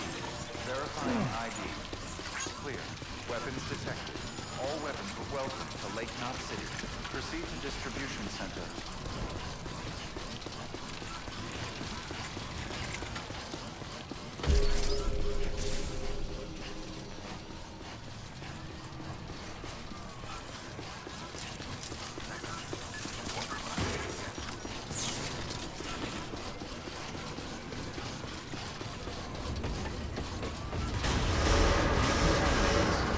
All clear.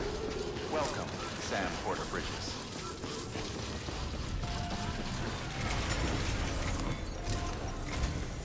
The people down in South Knot City have had to suffer through a lot of terrorist attacks lately. They've not been receiving supplies regularly either. No one's starving, not yet, but a sense of unease is spreading across the city. We need you to bring them as much as you can of whatever you can. Food, oxytocin, the essentials. You'll also be carrying seeds, earthworm and insect protein paste, organic chemicals, and anti-BT weapons laced with your blood. None of which can be sent via a Cairo printer. A delivery will remind the citizens they're connected to the rest of the country. It will give them hope. And if you can get them connected to the Cairo network, all the better. Something's been nagging at me, though. Fragile checked in a little while ago, saying that due to some instability with the beach, she was having trouble making jumps. Until things settle down, she won't be able to help you out. Fragile's at the distro center south of Lake Knot if you want to hear the rest of the story. I marked her location on your map. Be sure to take a look. By the way, chiral density appears to be increasing across the board. We're currently looking into what kind of impact this might have on Cupid functionality. No need for you to worry about all that, though.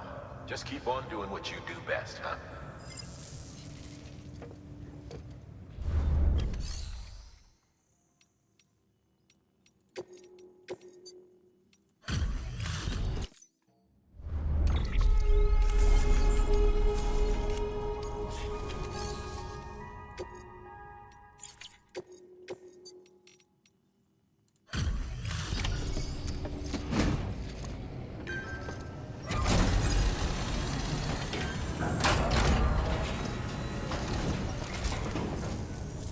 Good work, Sam. The weapons you've recovered are something the techs have been calling sticky guns. Anyway, none of this is on you. We should have kept a closer eye on them in the first place. Let's check the cargo. Great. Most of them are accounted for. Thanks to you, we've kept the damage to a minimum.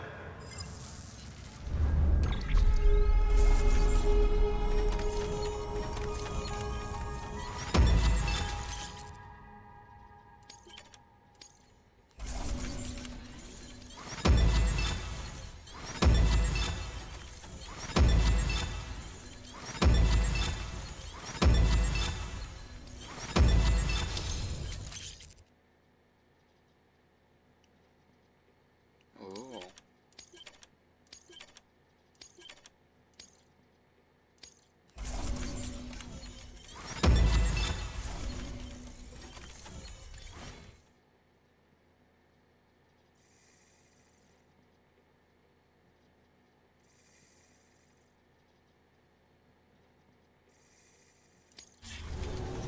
Good work.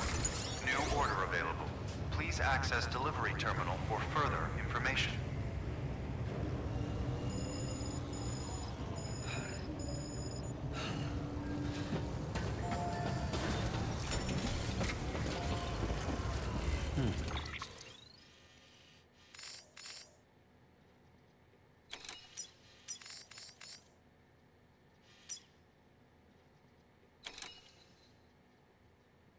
Fax? What is fax?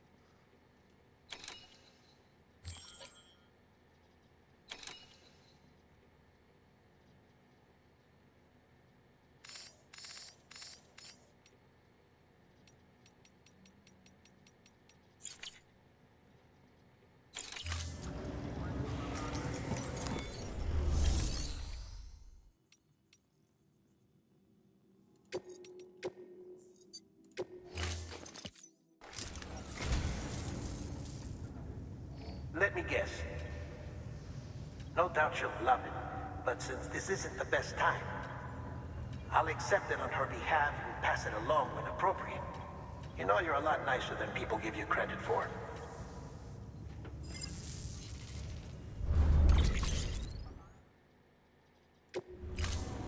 Thank you for your contribution.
Storing vehicle. Standing.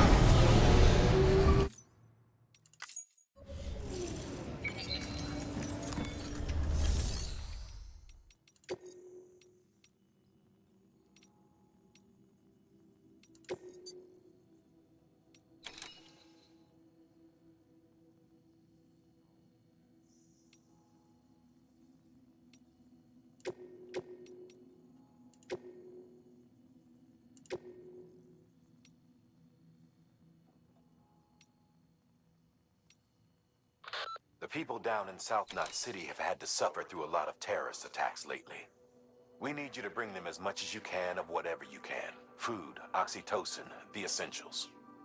None of which can be sent via a Cairo printer.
Unable to process order.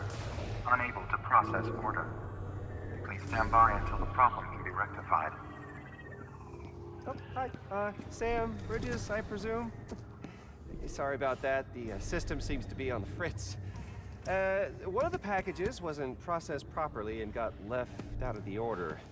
It says here the client is Fragile herself. Someone double-tagged it so the system couldn't tell whether it's for Fragile Express or Bridges. Anywho, really sorry for the holdup, and, careful. The contents are fragile. It's okay. Weirdo.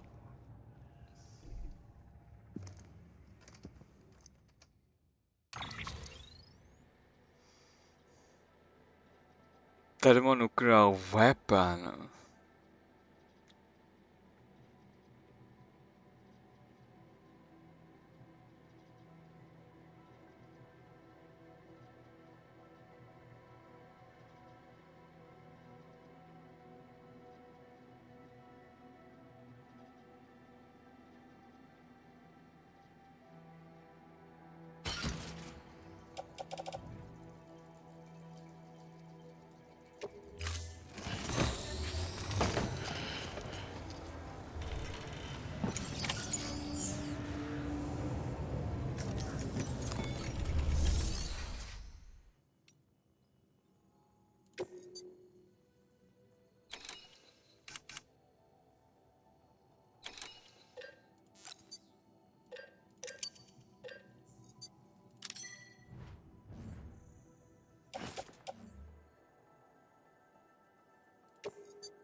Use of weapons is prohibited.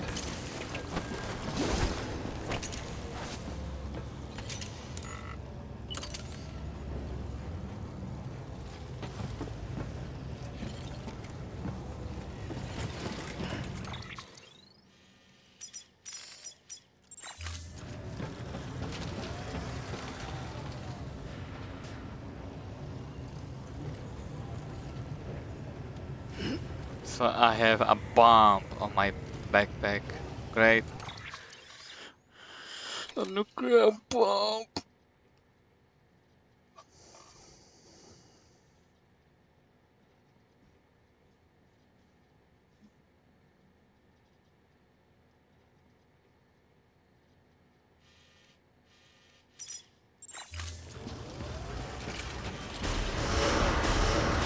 Beginning scan.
Have a pleasant journey. So where are we? Oh yeah, we're delivering the nuclear bomb on my backpack.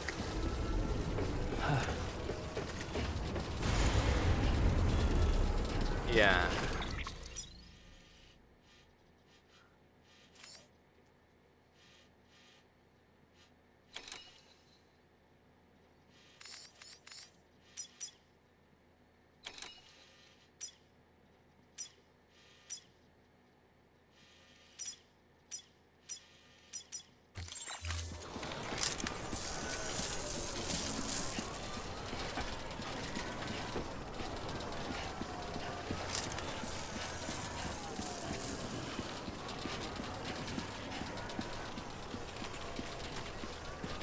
What to do with the nuclear bomb? Anyone know?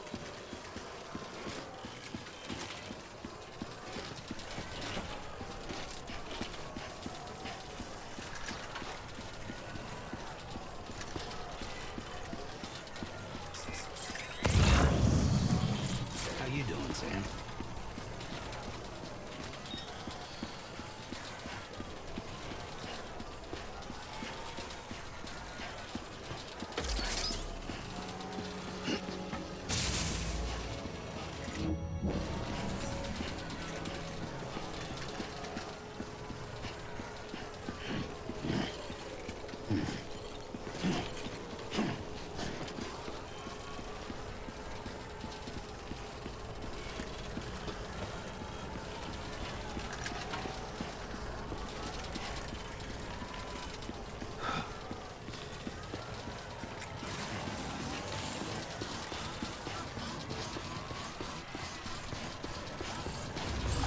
Weapons restrictions lifted.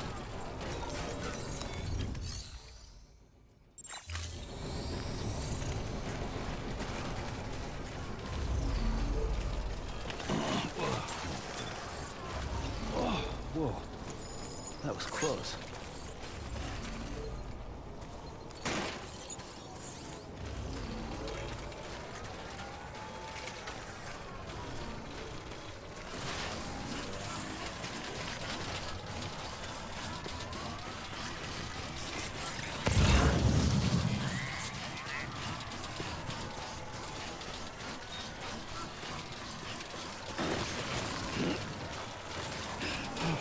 Come on.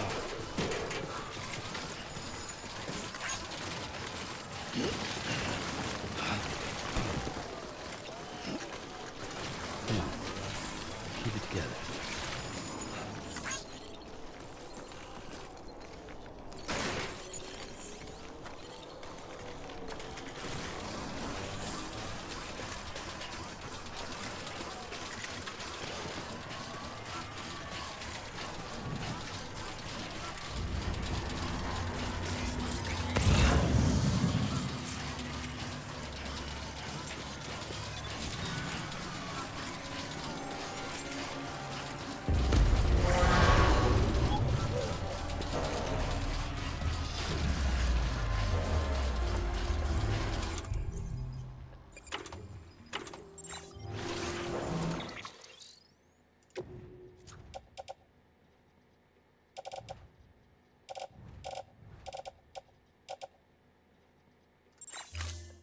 Uh-huh.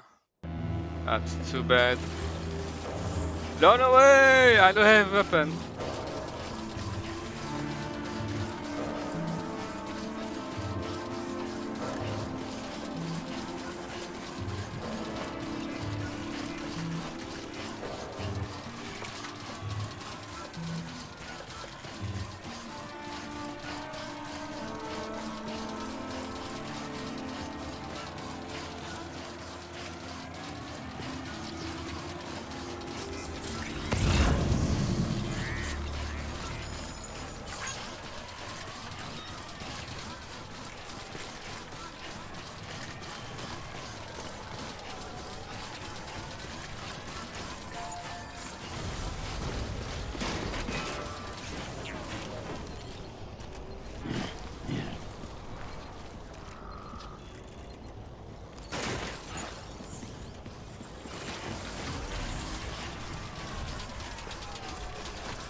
nice if somebody could fill in for me for a day.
Beginning scan.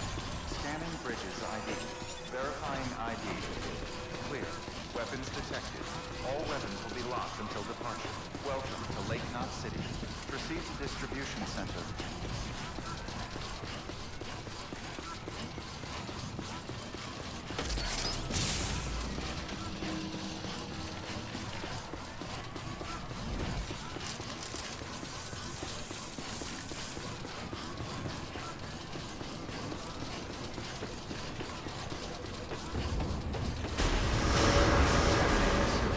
Footwear condition poor.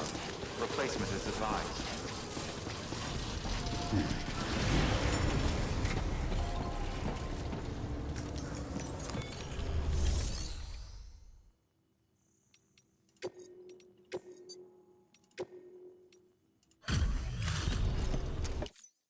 Hey, Sam.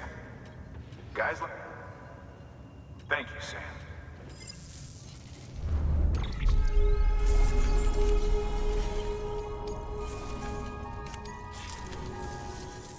Always a pleasure. Good work. New order available.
Yeah, but fragile.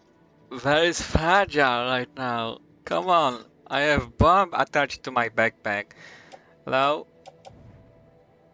Nuclear one even. Like, I don't want another crater.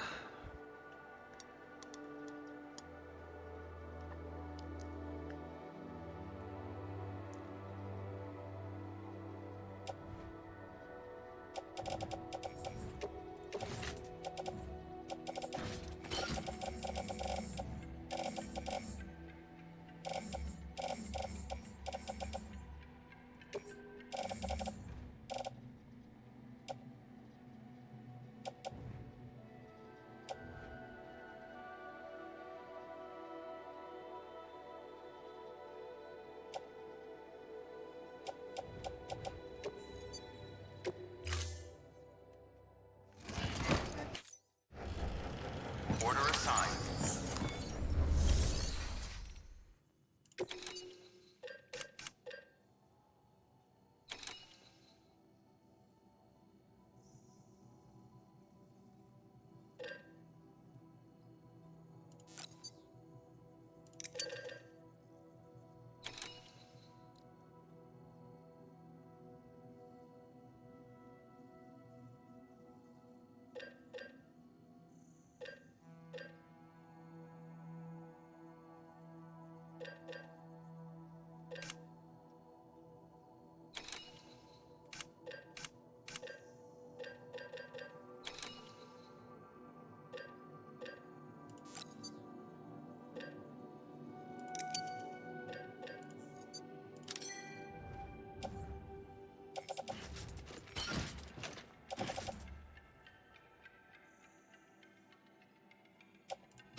Footwear condition poor.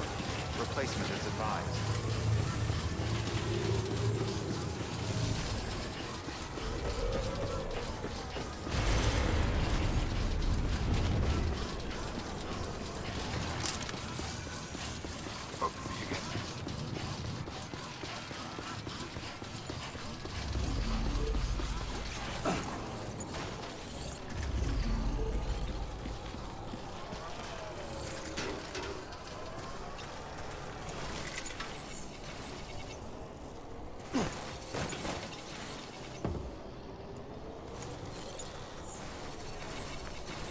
What the hell is this?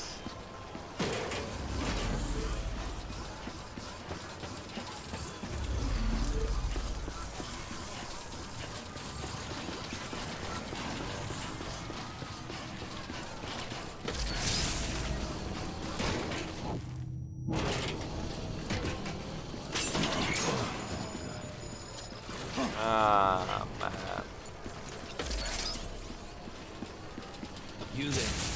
is wanted.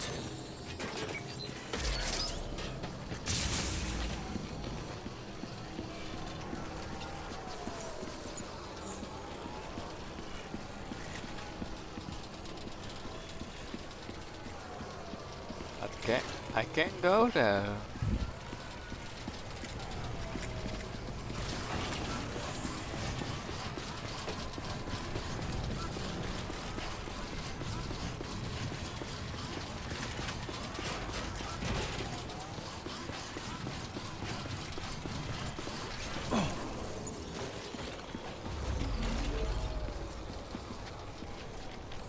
You are still here.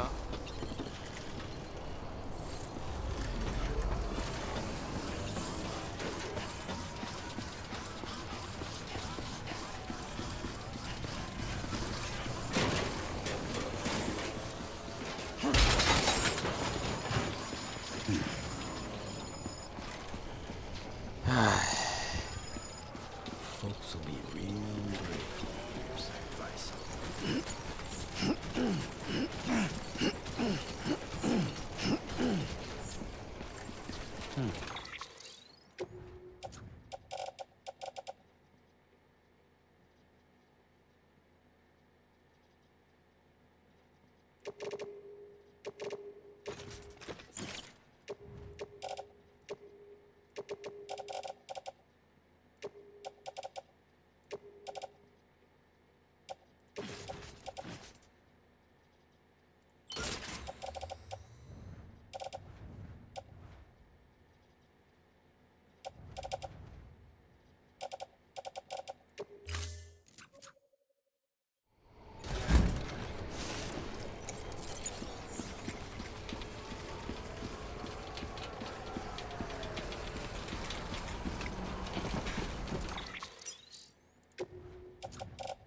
The bomb.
Footwear condition poor.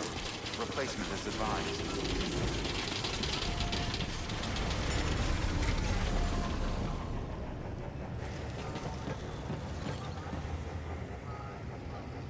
Well,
Be advised, Sam.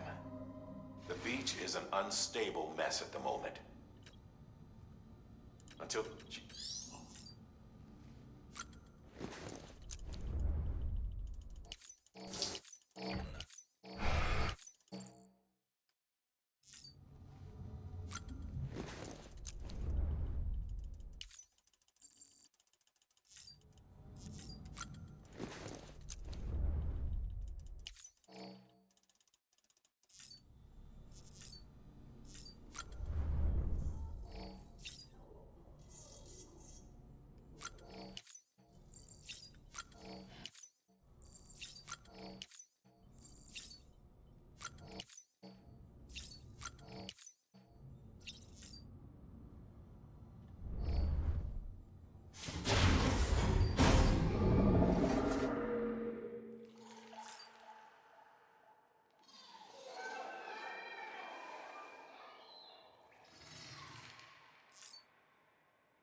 Not again.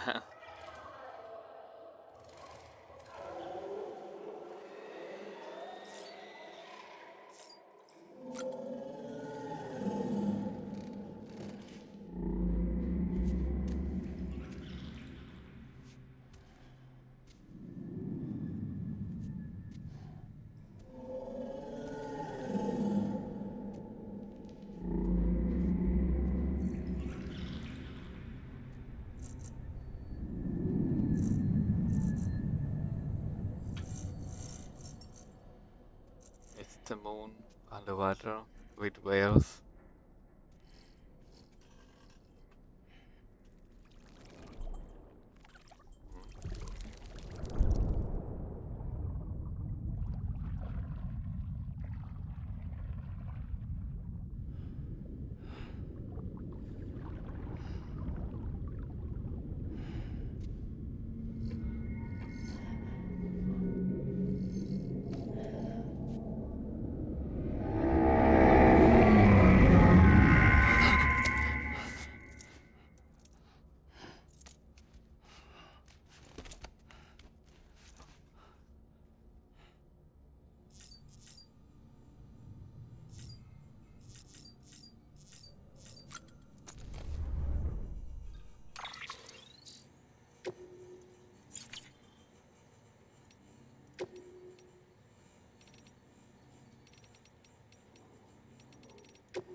Order assigned.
Replacement is advised.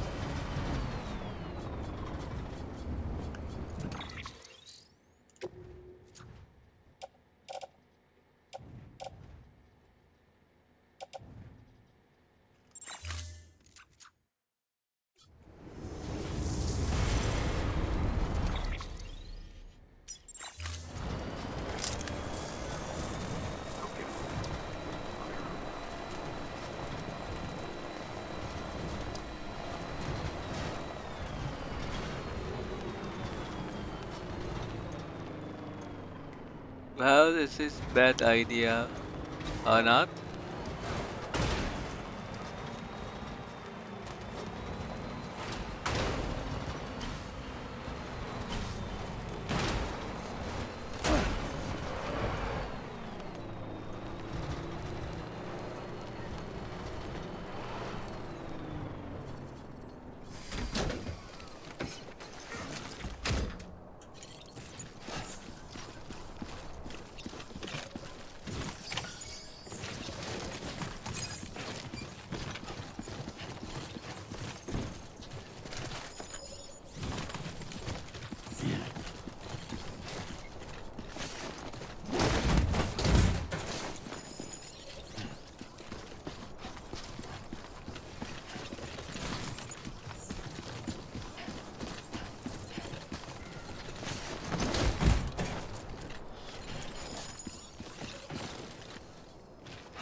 Okay.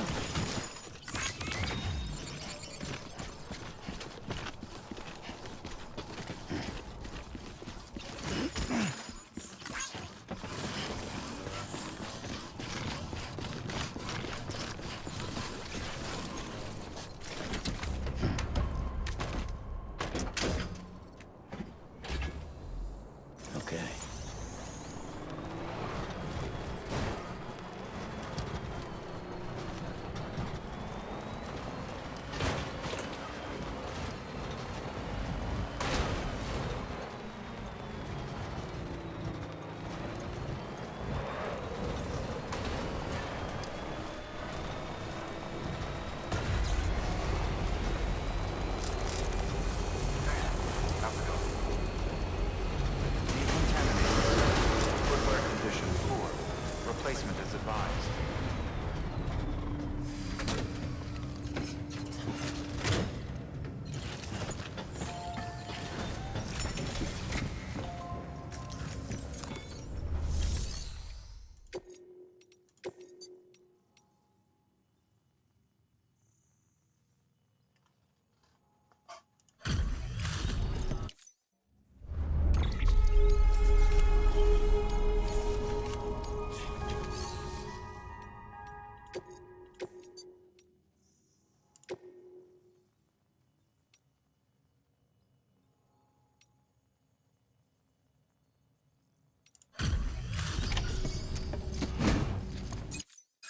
Hey, how's it going? Wow. They...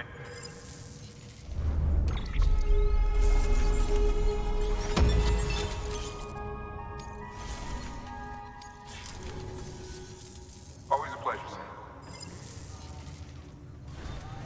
Good work. New order available. Please access delivery terminal for further information.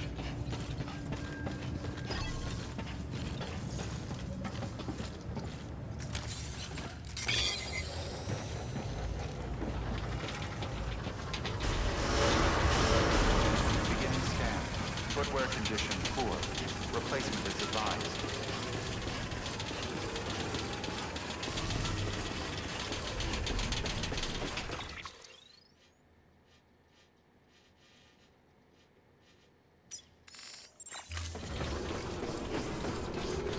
Decontaminating suit.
Silent.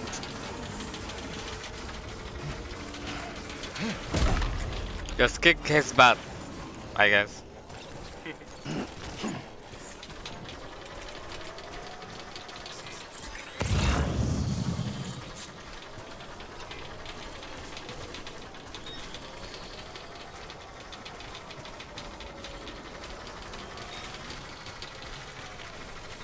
Looks like a path.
Hey, Sam.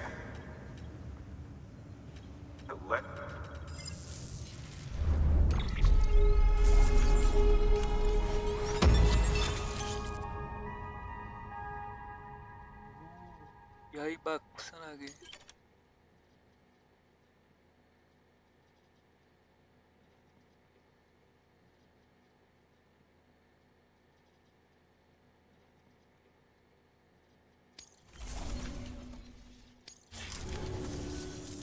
Always a pleasure, Sam.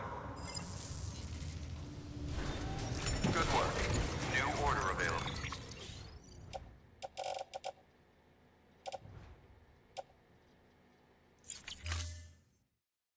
Please access delivery terminal for further information.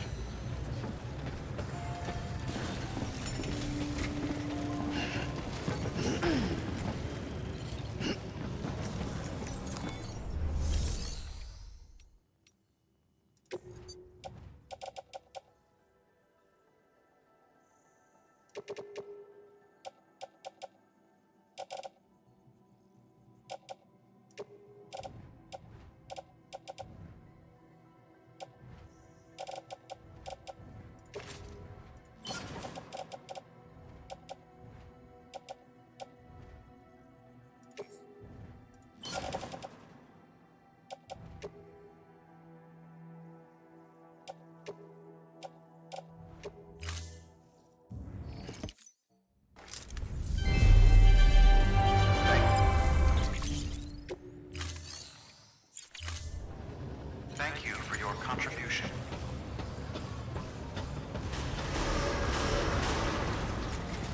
Beginning scan. Have a pleasant journey.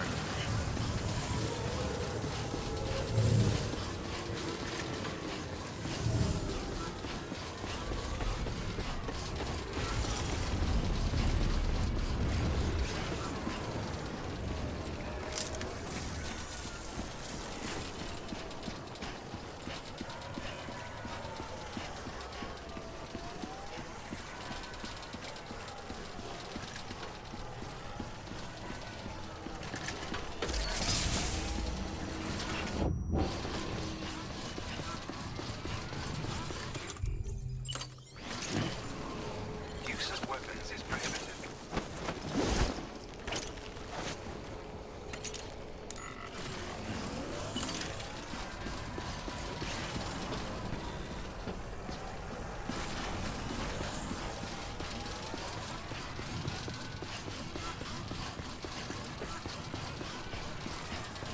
Weapons restrictions lifted.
ID. Verifying ID. Clear. Weapons detected. All weapons will be locked until departure. This one's for cargo you. verified. Thank you. Thanks for the help. Sam, I've been hoping you'd come visit.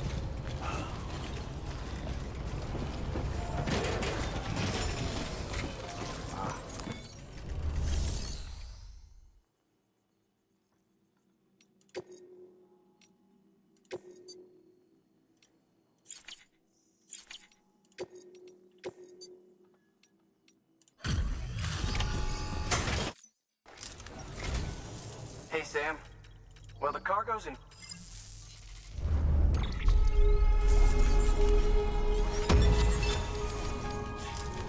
Thanks. Until...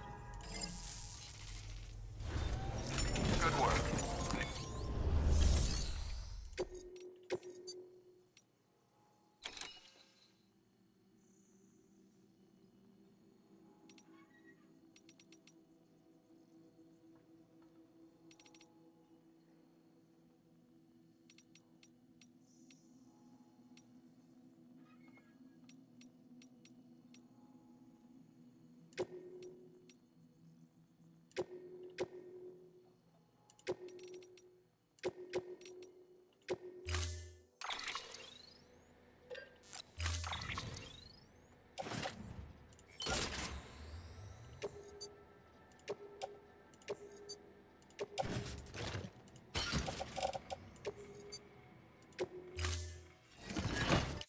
Order assigned.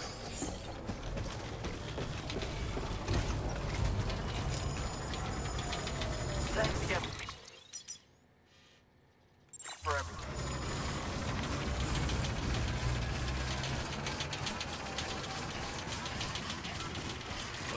Weapons restrictions lifted.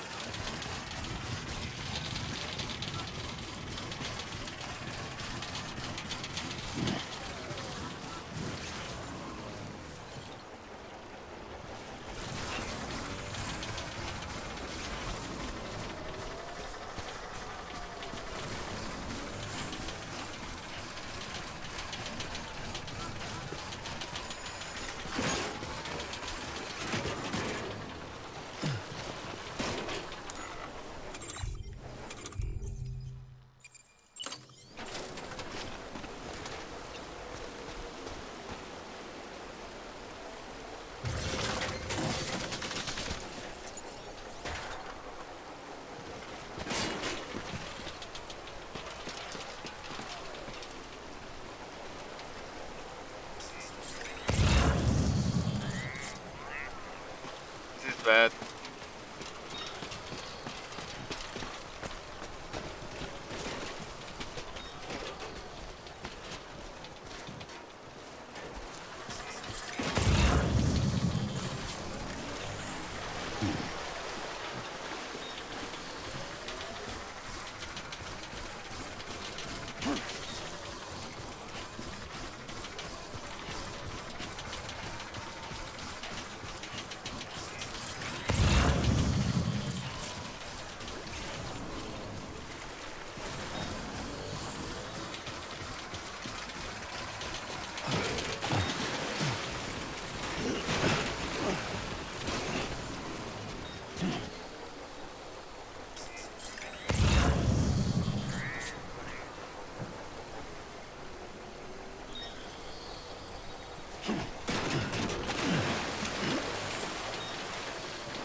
Wire snapped.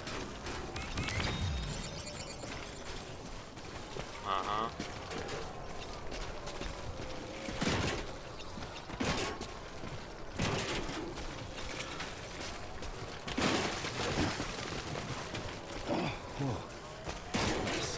teeth.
Come on, grab it!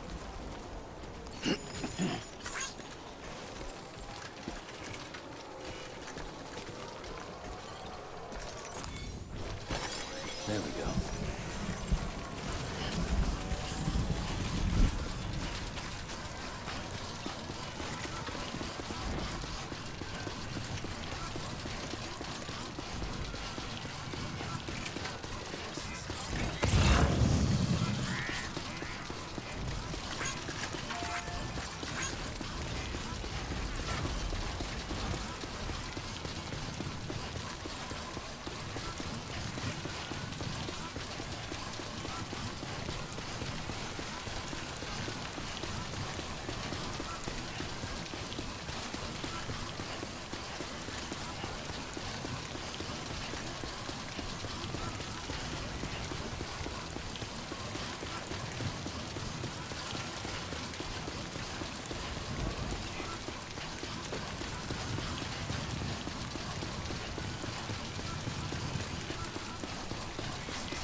There we go.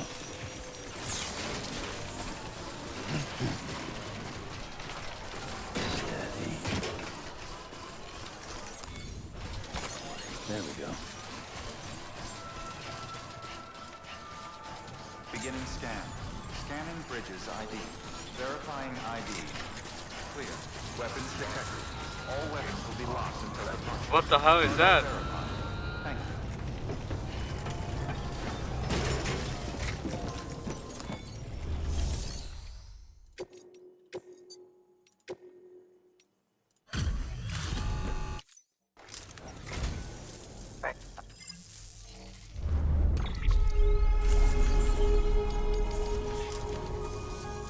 Seeing you and I. Good work.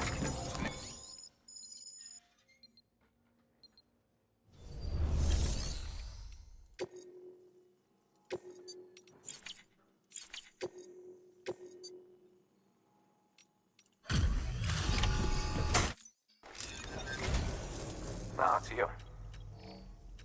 Wow.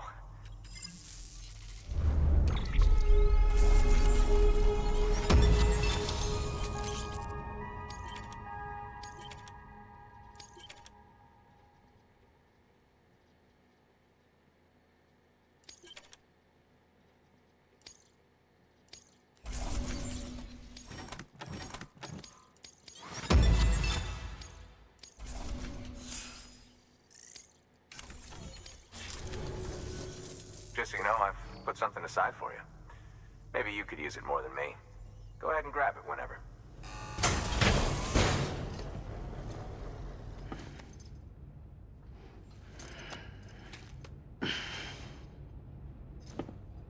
What's that?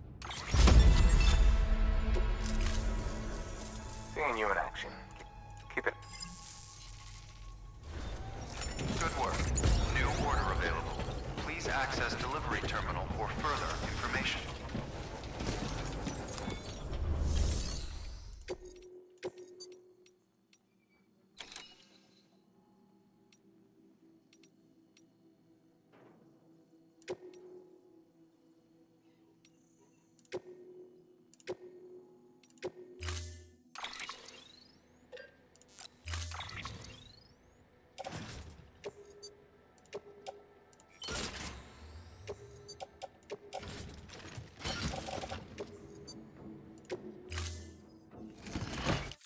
Order assigned.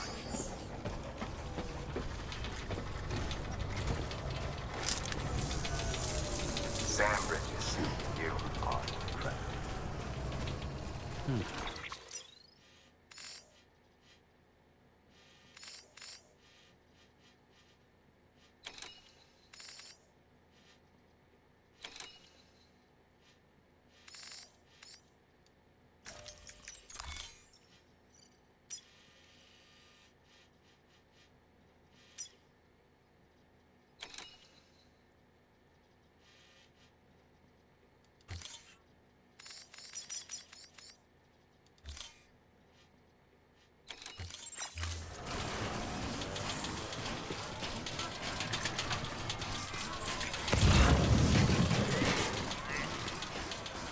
Weapons restrictions lifted.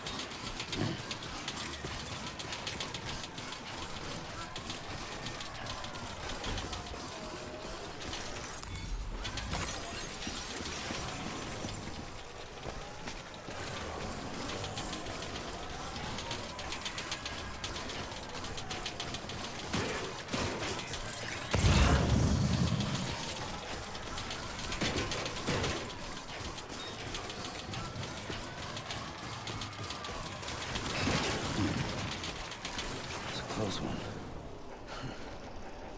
Nah.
Oh. He's toppled over.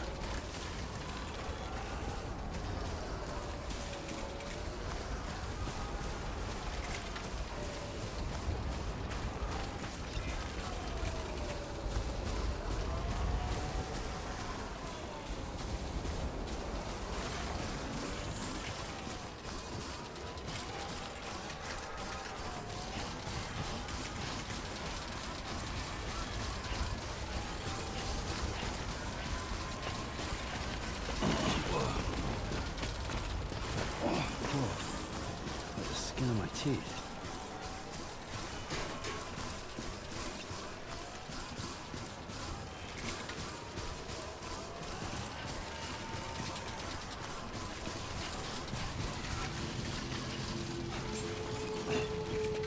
Beginning scan. Scanning bridges ID. That was close. Verifying ID. Clear. Weapons detected. All weapons will be locked until departure. Cargo verified. Thank you.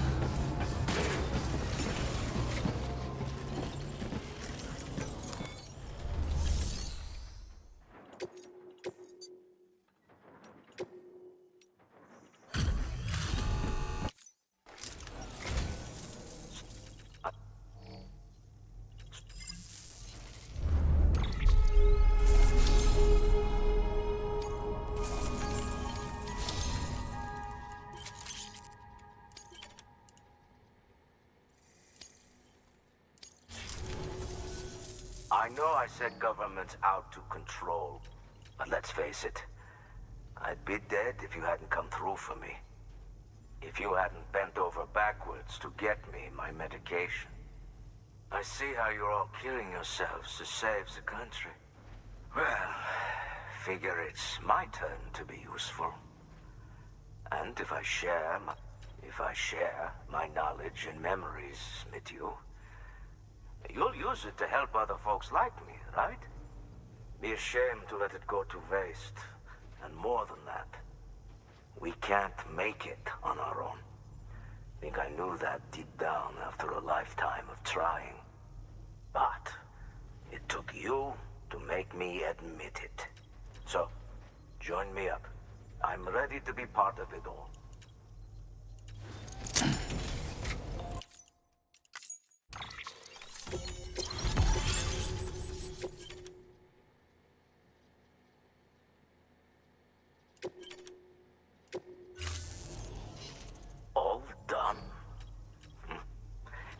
Thanks for sort. Good work. New order.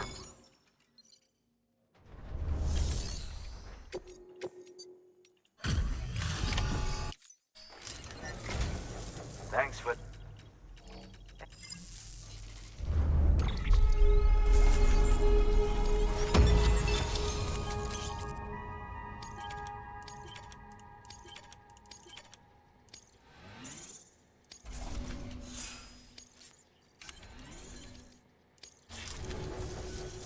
Here, I have.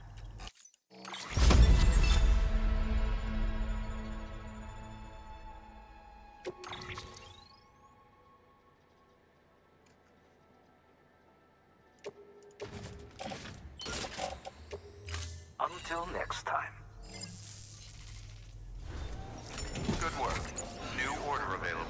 Please access delivery terminal for further information.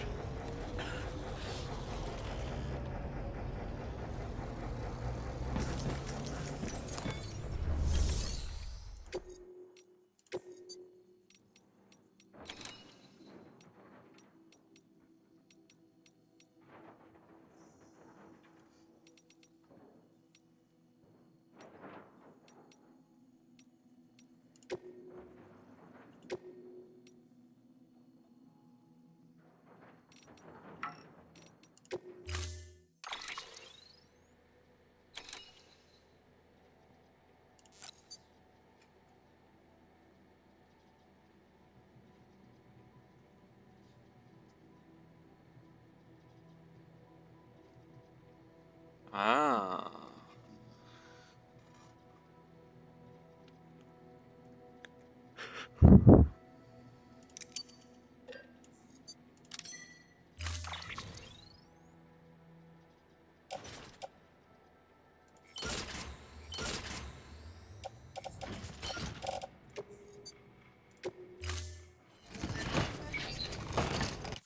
Order assigned.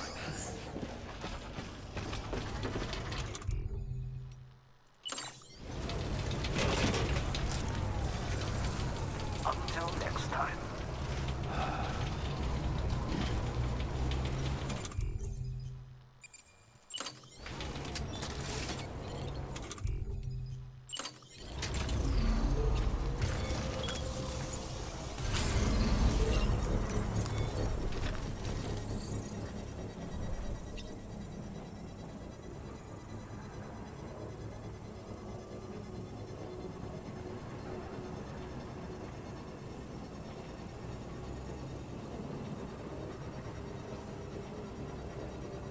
Construction complete. No rest for the wicked.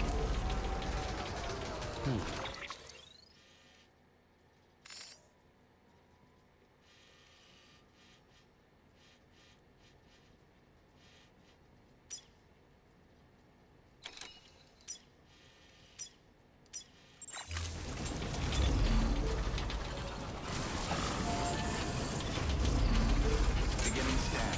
Scanning bridges ID. Verifying ID. Clear. Weapons detected. All weapons will be locked until...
weapons ID.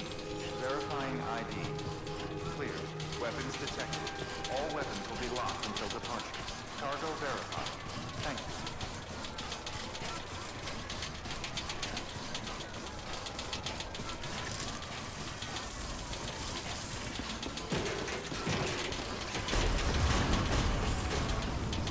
Decontaminating suit. All clear. Welcome.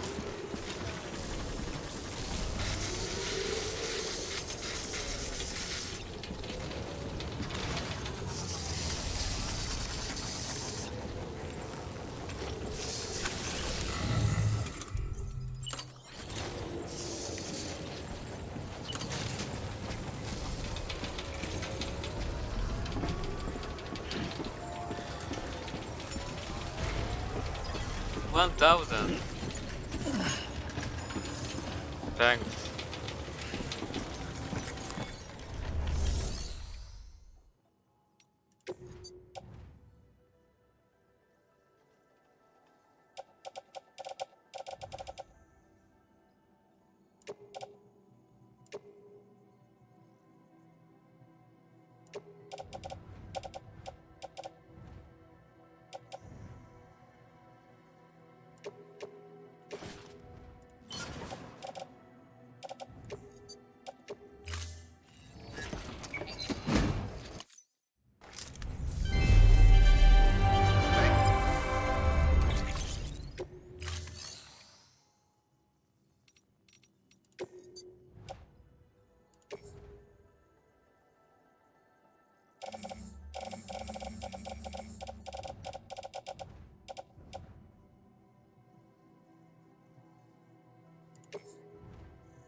Everything all right?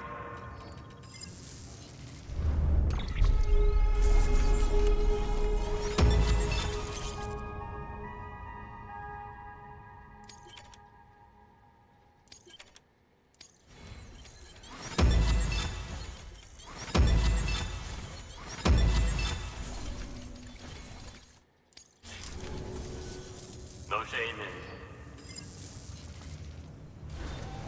Good work. New order available.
Oh, it must be in my on me or in any cargo hold, like outside the safe house.